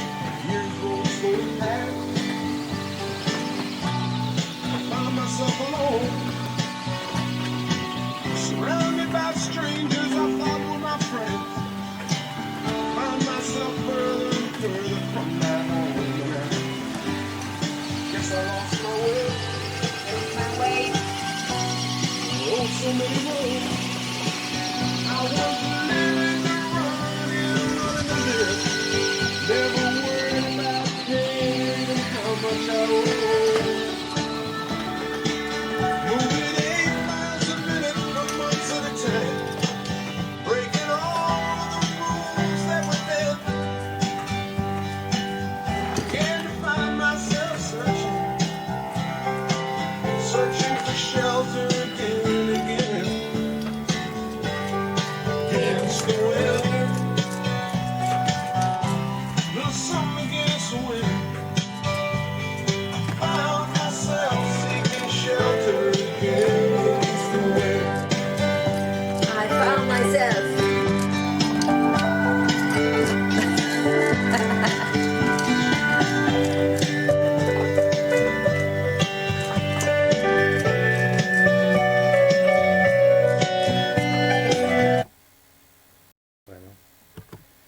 Esto es todo por hoy. Bueno, ahí bueno, excelente, gracias. Haberlos Gracias aburrido. Fue excelente, la verdad que muy interesante y aparte un gran logro todo lo que hicieron porque la verdad que fue muy linda la historia y la aventura que emprendieron. Y nos quedamos ansiosos del regreso. Así que bueno, le vamos a dar el micrófono a quienes quieran hacer algunas preguntas si quieren. ¿Cómo no? Ahí la veo a Marisa, vemos a... Si levantan la mano y los veo, los habilitamos. Si no, podrían... Ahí está, a ver. se tienen que habilitar la cámara para que los vea y si no me hacen ahí abajo a la derecha tienen una botoncito de reacción que es como un aplausito, que si lo ponen yo los veo y los podemos habilitar. Dice, si no levantan la mano.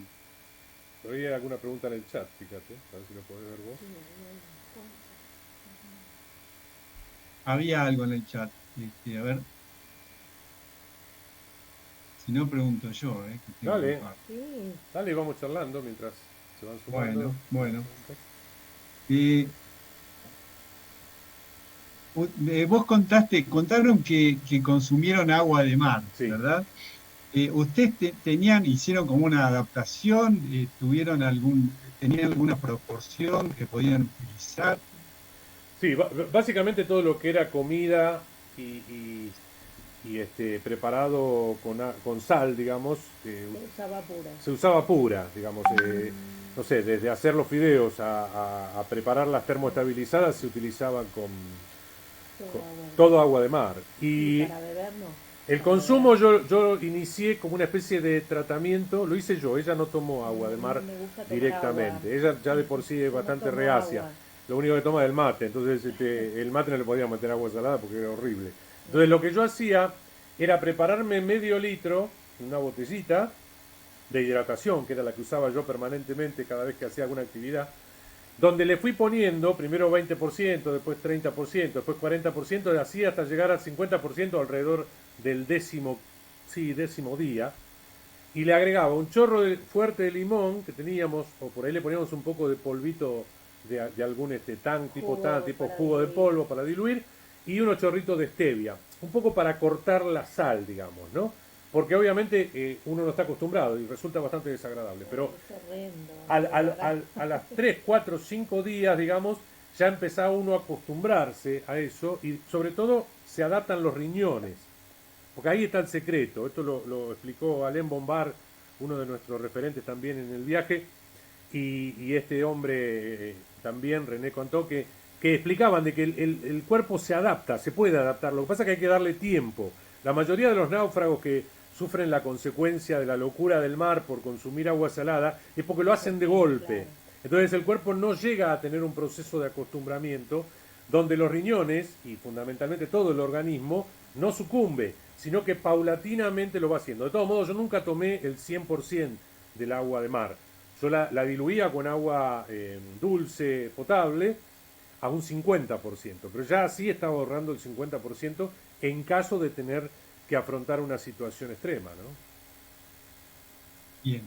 ¿Y no tuviste ningún problema al volver, digamos, después? No, todo No. Ningún tipo de problema, ya sea de riñones o vejiga, más allá de lo normal de una persona de mi edad. Hipertensión por lo malhumorado. La hipertensión la tuve siempre y los problemas, digamos... Fuimos, estábamos en perfecto estado de salud. Sí, obviamente, sí. Pero no por consecuencia del consumo del agua de mar, digamos. No. En cierto modo, Lo único que por ahí yo sí he notado es un cambio en el metabolismo. Eso se nota porque tenemos, por ejemplo, hemos engordado demasiado. Y rápido. Demasiado. Ah, mira. Es una rutina demasiado sedentaria la que está en el barco. Si bien uno ejerce fuerza haciendo determinadas maniobras, no es lo mismo.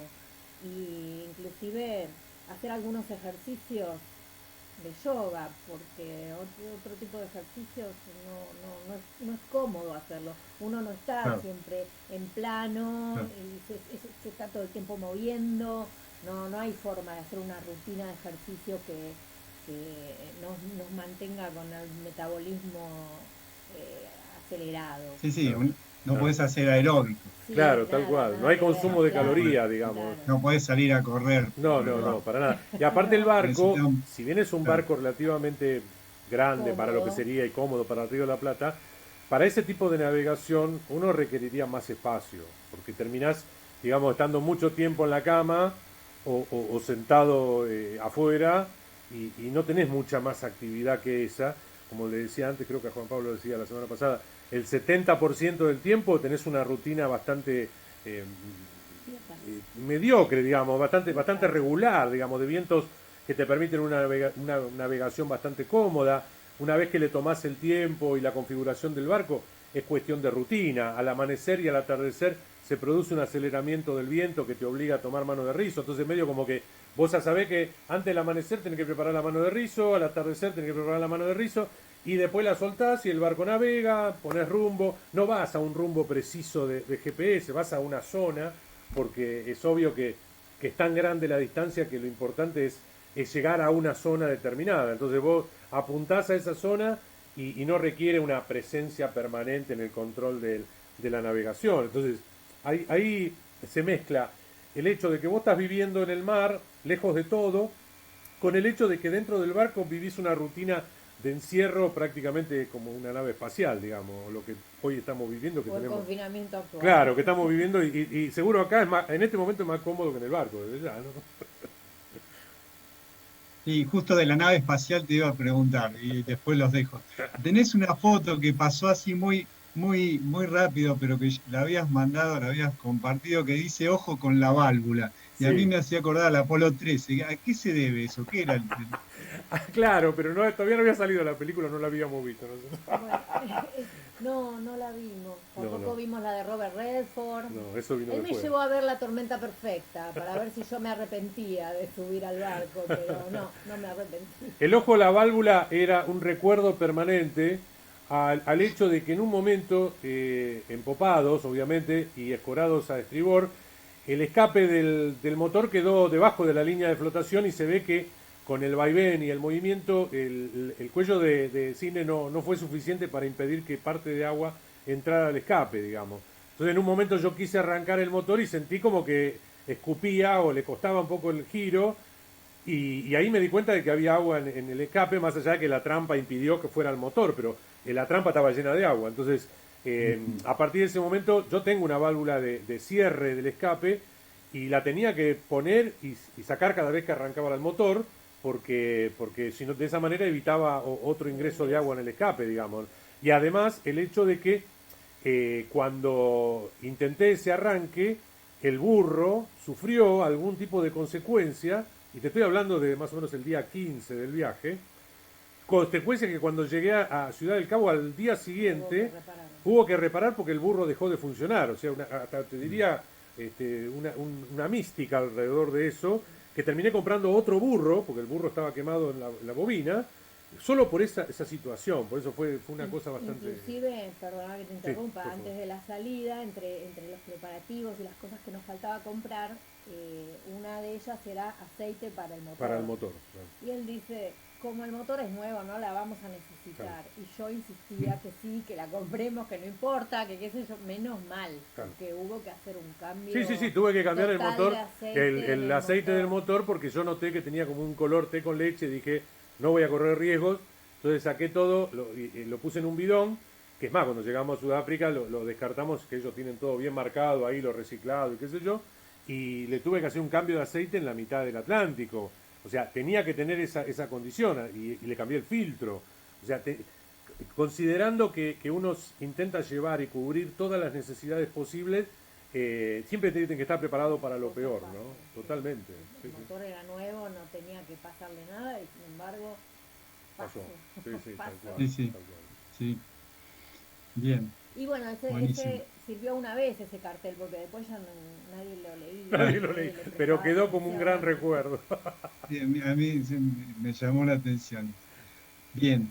¿Alguien quiere hacer alguna pregunta? No quiero acaparar. No. Ahí, Andrés, Marcelo, Andrés, ¿Quién más?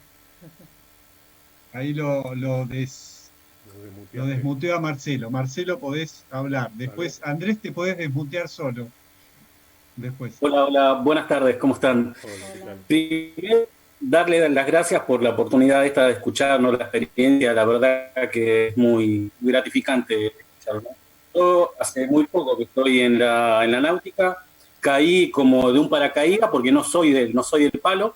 Una vez solamente en Capital me subí y me enamoré, pero bueno, por circunstancias propias no he podido navegar mucho que digamos, pero la verdad que me encanta y es algo que quiero aprender. Me compré un spray 26 que lo tengo ahí en el club y no lo he podido usar casi, bueno, cuestiones propias, ¿no? Todavía no timonel, o sea que no puedo hacer uso. Bueno, ahora bien, mi pregunta es, ¿en algún momento, no sé, a mitad de camino, se replantearon o algún problema o dijeron qué estamos haciendo acá? ¿Se quisieron volver? ¿Tuvieron algún problema personal que dijo, no, pegamos la vuelta y volvemos o algo por el estilo? Bueno, Sí. bueno, hay una anécdota que nosotros siempre recordamos con mucho cariño, que es que cuando tuvimos la primer sandanga, le digo yo, el primer bailante que tuvimos con ese viento y lluvia y qué sé yo, que no fue el más fuerte, el segundo fue peor.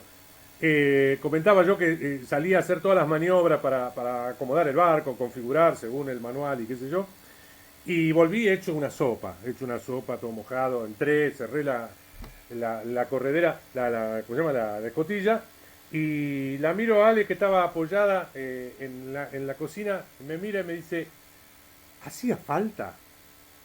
Entonces a mí me agarró una bronca, porque yo digo, vos no me podés preguntar eso ahora, cuando ya nos separamos del continente y volver sería peor de lo que estamos pasando ahora. Entonces ella se quedó calladita. Y yo largué toda la bronca que tenía y que me había generado el estrés de esta situación y el miedo que obviamente teníamos de todo lo que nos podía pasar. Y estuvimos 48 horas sin hablarnos. O sea, yo cumplía la función de capitán, le decía lo que tenía que hacer y ella cocinaba, me daba y me decía lo que tenía que decirme. Pero estuvimos 48 horas peleado mal. Después de las 48 horas nos dimos cuenta de que ya habíamos superado esa tormenta. Y nunca más nos volvimos a pelear ni a discutir. Al contrario, nos confesamos muchas cosas de nuestra historia anterior a la nuestra, porque nosotros éramos compañeros de secundaria, así que nos conocíamos de bastante chicos, tenemos 38 años de casados. Entonces, nuestra relación yo diría que se fortaleció muchísimo. Yo te diría que era imposible volver porque una vez que entraste en el Atlántico, en el anticiclón de Santa Elena, que es ese fijo anticiclón que está girando todo el tiempo como un gran depósito de inodoro, no podés volver. Podrías volver, pero ciñendo y peleándote con las olas, y los caballeros, como dicen los ingleses, no ciñen, no navegan contra el viento. Pero sí, fue terrible. Sí, esa fue una situación que siempre recordamos. Solo así fue necesario. Ella dijo eso. Tirar una bomba. Hacía falta, me dijo. Y yo le dije, no me podés decir. Pero bueno, ya pasó. A veces uno se propone demostrarse algo, no importa qué. Entonces se embarca casualmente. Y eso hicimos nosotros. Y igual nosotros siempre fuimos de embarcarnos en historias poco comunes, ¿no? Siempre estuvimos buscando nuestra vida de aventura. La próxima no sé, todavía no la planeamos, pero bueno, ya se van a enterar. Ya estamos en eso. Andrés. Después Juan. Bueno, muy linda historia, la verdad. Felicitaciones a los dos, nuevamente. Gracias. La consulta era, creo que algo vos adelantaste recién. ¿Cómo fueron planificando la derrota? ¿Hacía GPS y rumbo o trabajaron con la carta, esas cosas? ¿Cómo lo armaron? Mirá, yo compré un GPS Garmin 3206, creo que se llama, 6 es por el tamaño de la pantalla. Es un GPS de tecnología vieja, pero lo que tenía la particularidad era que yo podía comprar unos pendrive con las cartas de los 4 océanos, de 3 océanos que íbamos a recorrer, y de esa manera yo podía tener todo el tiempo, en tiempo real, el lugar exacto donde estábamos y las características del lugar. La meteorología la recibíamos todo el tiempo, ya te digo, primero con mi hijo y segundo, sumado, no es que lo reemplazó, sino que lo sumó Miguel de Urbieta de Bahía Blanca. Todos los días a las 7 de la tarde yo prendía la radio, hablábamos con él, siempre la hora argentina obviamente, y él me pasaba todos los datos que me podía pasar de las próximas 24 o 48 horas. Entonces la meteorología es fundamental porque en cierto modo vos te haces una idea de dónde viene el viento, de dónde están los centros de alta, dónde están los centros de baja, Y el recorrido tiene que ver más que nada con el acortamiento, como dije antes con la ortodromia, del recorrido de Buenos Aires a Cape Town. Entonces, en cierto modo, nuestra primera navegación, la primera parte de la derrota, la hicimos en base obviamente al GPS, íbamos apuntando como objetivo el 40-40, marqué un waypoint ahí, después el waypoint fue la isla Agog y el tercer waypoint fue Ciudad del Cabo. Por lo tanto, los recorridos podrían llevar aproximadamente de 10 a 12 días cada tramo. Sí, un promedio de 100 millas náuticas. Claro, diarias, más o menos un promedio de 100, a veces 80, a veces 120, a veces 40 en una calma, digamos. Pero en realidad fue muy errático al principio, porque para los navegantes los problemas son siempre cerca de la costa. En aguas abiertas es todo parejo, ahí manda el mar. Pero nosotros podemos planificar tranquilo porque el mar es uno solo y el recorrido de la ola como del viento por lo general son siempre en el mismo sentido. Así que fue bastante simple, simplemente yo no hice falta, nunca hice una lectura, hice una sola vez por una cuestión hasta de entretenimiento, una lectura con el sextante, lo tenía por supuesto y lo sé usar también, tenía todo, tenía el manual, los calendarios, tenía todo. Pero no me hizo falta hacer un recorrido permanente de ese tipo de lectura, porque el GPS simplemente me marcaba a cuánto estaba del waypoint, cuánto me había acercado o alejado y a qué velocidad iba. Entonces era prácticamente seguir una trayectoria más o menos para allá, digamos. Acá dicen que no quieren que nos vayamos más, que paremos un poco. Ahí está mi hija contestando por Facebook diciendo que no nos vayamos más, que dejemos esto así como está, que fue muy linda la experiencia, pero que ya fue. Sí, Juan Pablo. Juan Domingo. Sí, ahí está, ahí te habilité. Hola chicos, ¿cómo están? Hola, ¿cómo te va? Yo los conozco quizás desde hace mucho tiempo, ¿no? Pero bueno, una pregunta. Pablo, ¿cómo hubieses evitado, o planificando, ¿no? ¿Cómo se evitaría la rotura futura de un timón? Porque fue el talón de Aquiles, ¿no? Sí. Mirá, vos hablaste del material como que en algún momento se cristalizó. Sí. Digo, ¿qué tipo de material hubiese sido el adecuado, no? Mirá, en principio el timón que nosotros fabricamos tenía características de resistencia en lo que era toda la estructura mojada, digamos, del timón. Y yo puse mucho énfasis en el material y en el cuerpo y en la forma para atender la situación de una navegación en un alto porcentaje de popa o por largo. Entonces yo necesitaba un timón que me acompañara en realidad y que me llevara a barrenar olas, ¿no? El timón que tenía originalmente el barco era un timón más grande, un timón que ayudaba más a la ceñida, o sea, la navegación contra el viento, costurando, digamos, que era una navegación que yo no estaba interesado en hacer. Pero hay un problema, el talón de Aquiles de este timón me lo dio el fabricante, Rovere, cuando yo estuve hablando con él y me dijo, yo el timón le haría una pala más chica, ¿no? Entonces, a mí me dejó pensando, pero nunca me dijo por qué. Me hizo referencia al quillote, que tiene un quillote bastante grande, tiene un quillote de una muy buena dimensión y pesado, lo que me aseguraba que el barco siempre se mantuviera en sus pies, digamos, y derecho. Y era la caña del timón, o sea, la mecha del timón. El diámetro de la mecha del timón era el incorrecto. Tenía que tener una caña más ancha, porque tiene una caña de 38 milímetros, lo cual es una pulgada y pico. Es muy poco para resistir el embate de olas y de corrientes laterales que hay en el océano.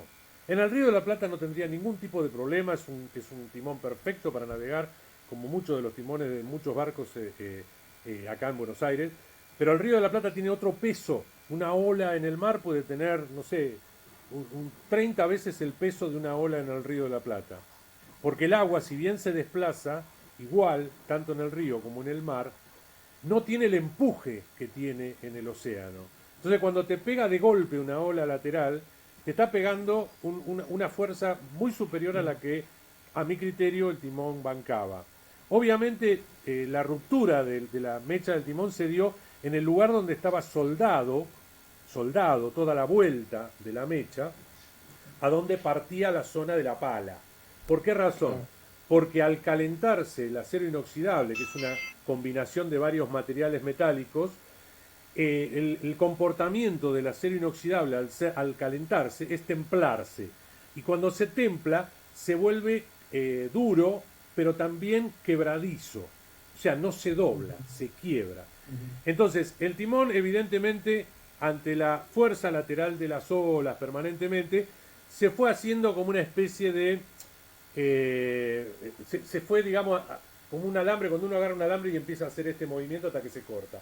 Bueno, el timón hizo algo por el estilo. Quebró los laterales donde estaban las soldaduras, y todo esto lo vi porque yo saqué la mecha y la vi. Hay un video que después, si quieren, véanlo en la página, donde lo muestro.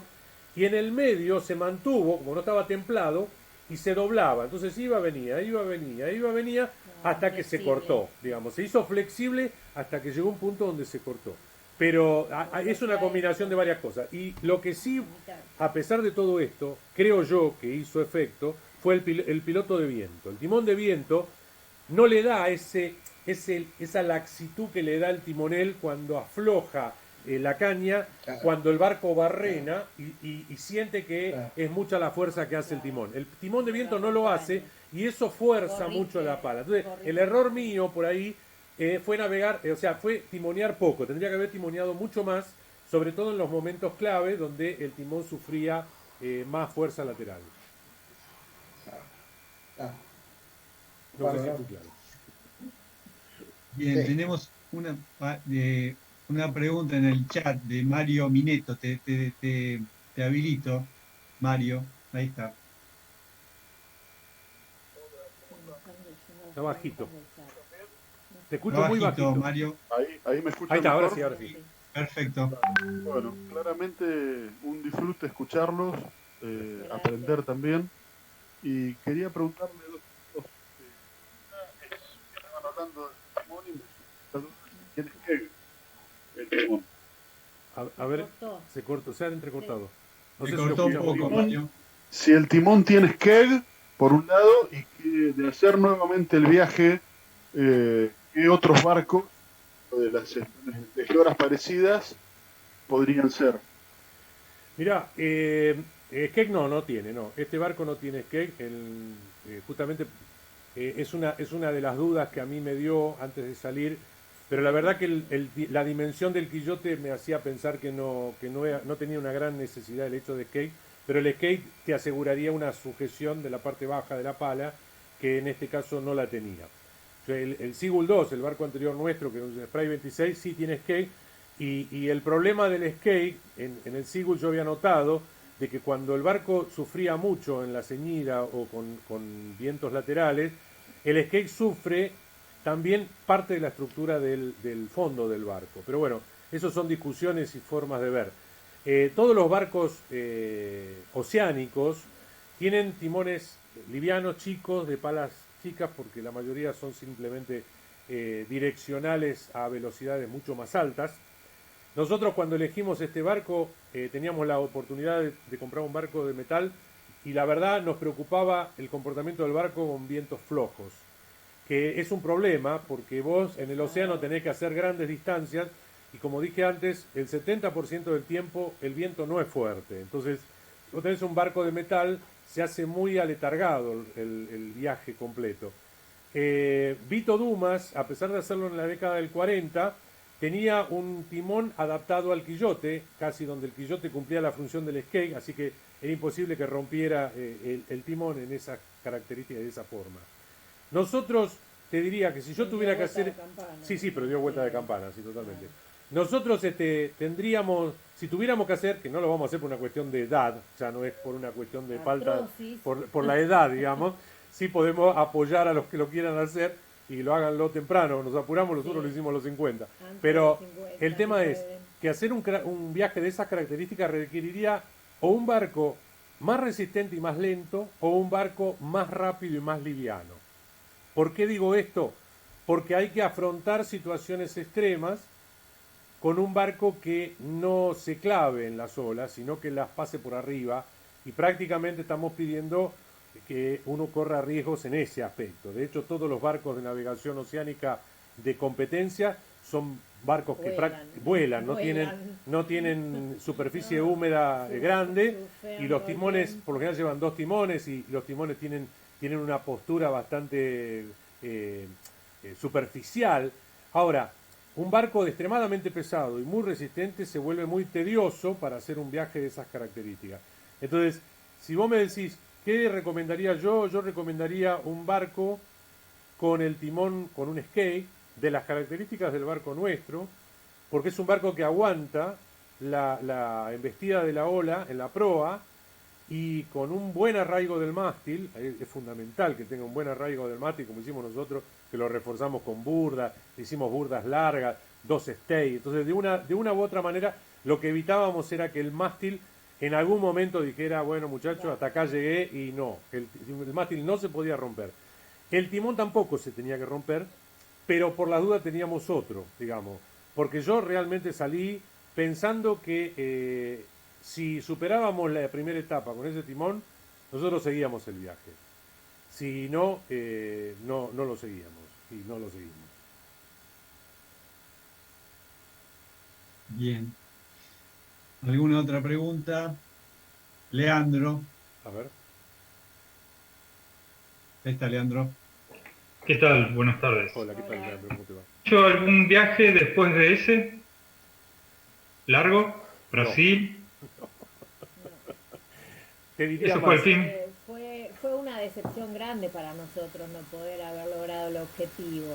Entonces había que procesar todo el fracaso, si se quiere, que sentíamos.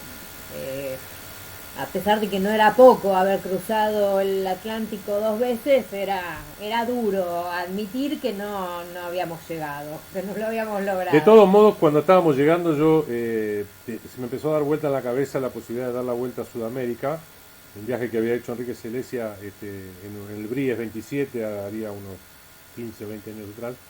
Entonces, yo estaba muy enojado y estaba muy caliente y quería navegar. Pero realmente la situación de navegar se mezcló con la llegada de nuestro segundo nieto, con la visión de agrandar ciertas comodidades. Aparte, yo quedé muy sorprendido por la actitud de Alejandra, y me puse en la cabeza a cumplirle el sueño, que era que fuéramos a Europa a hacer un recorrido turístico.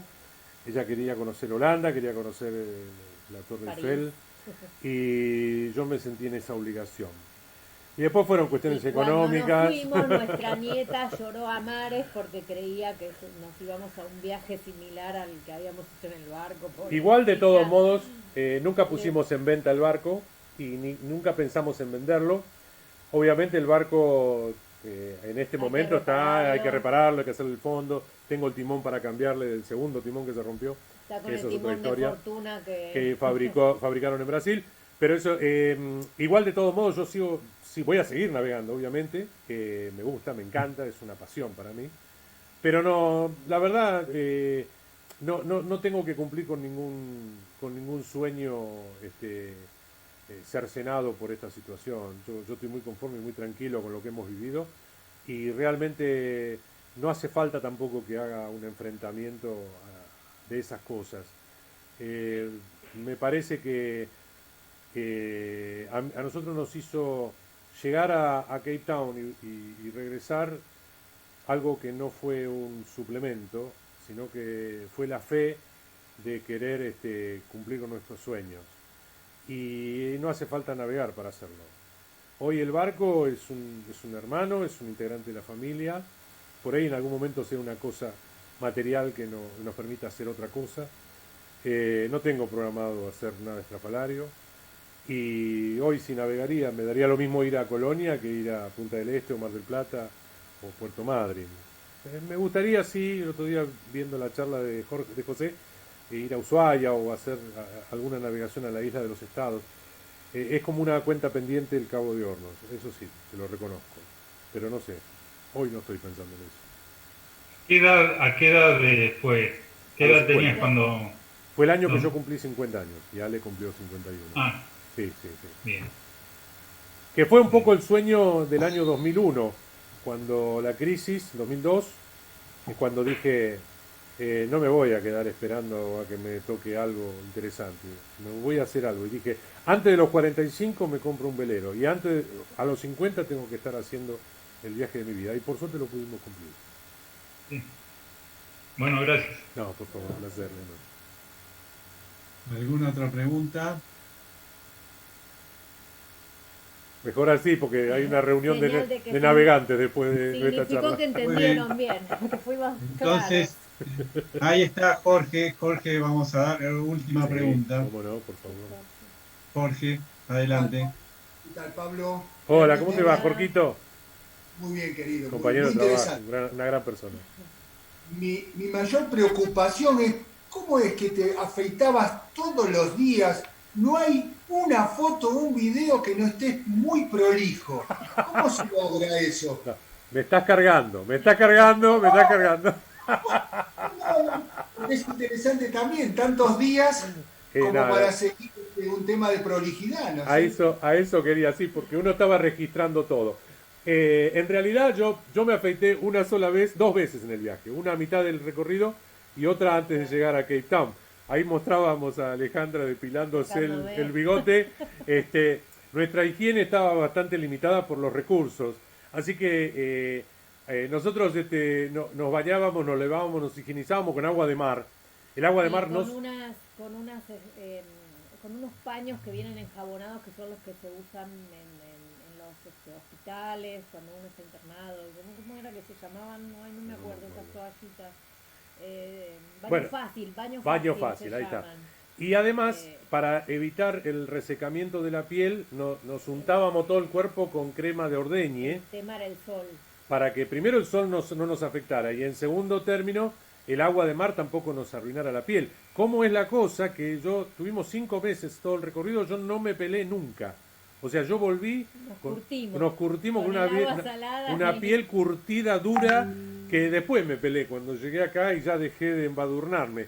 El baño se limitó a un privilegio, digamos, ¿no? Bañarse.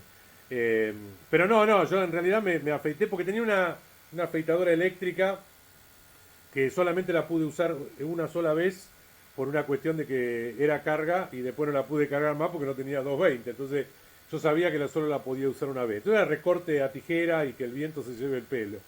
Pero la prolijidad era para la foto, en realidad. nuestra vida era bastante cirujeo. Sí, es difícil acostumbrarse a eso, ¿no? a no poder bañarse todos los días y bueno, limitar todos los recursos, porque no hay. Entonces, es una nave espacial. Sí, es muy difícil. Es más, hay veces que estás en gravedad cero. Cuando el barco se mueve para un lado y vos estás suelto, vos quedás flotando y golpeándote contra lo que te choques. Nos pasó, de hecho. Rebotando como pelotitas de ping-pong dentro del barco. Sí, horrible. La verdad no nos lastimamos, no sé cómo, porque hubo momentos muy complicados de movida. Y lo dice un ecologista, ¿eh? Hubo alguien que nos cuidó.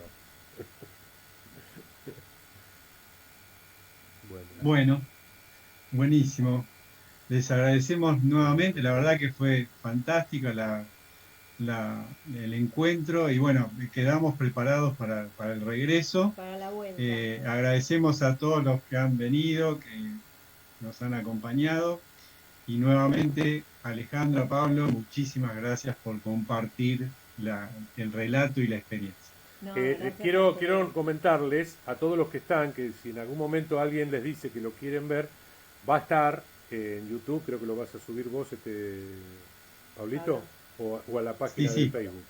Sí, lo hacemos en YouTube y les pasamos el link. Por eso es importante que sepan que esto no, si bien esta situación en vivo es para los privilegiados que están acá y que nos siguen en Facebook, también pueden recurrir a las grabaciones que van a quedar guardadas. Un placer. Muchas gracias a todos. Gracias a todos. Gracias. Nos vemos. Gracias, muchas gracias. Feliz Día del Navegante. Gracias a ustedes también. Muchas felicidades y muchos besos a todos. Feliz Día del Navegante.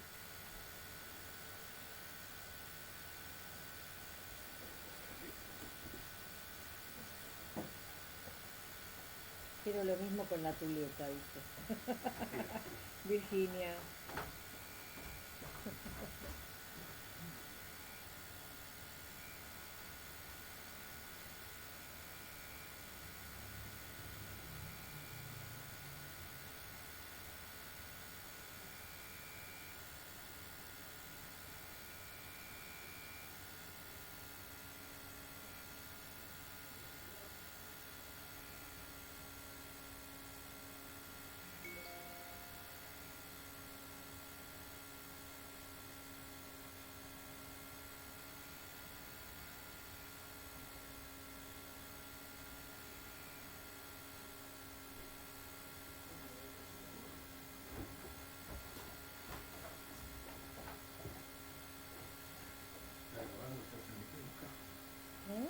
No, no está el Zoom, pero está transmitiendo Facebook. Ah.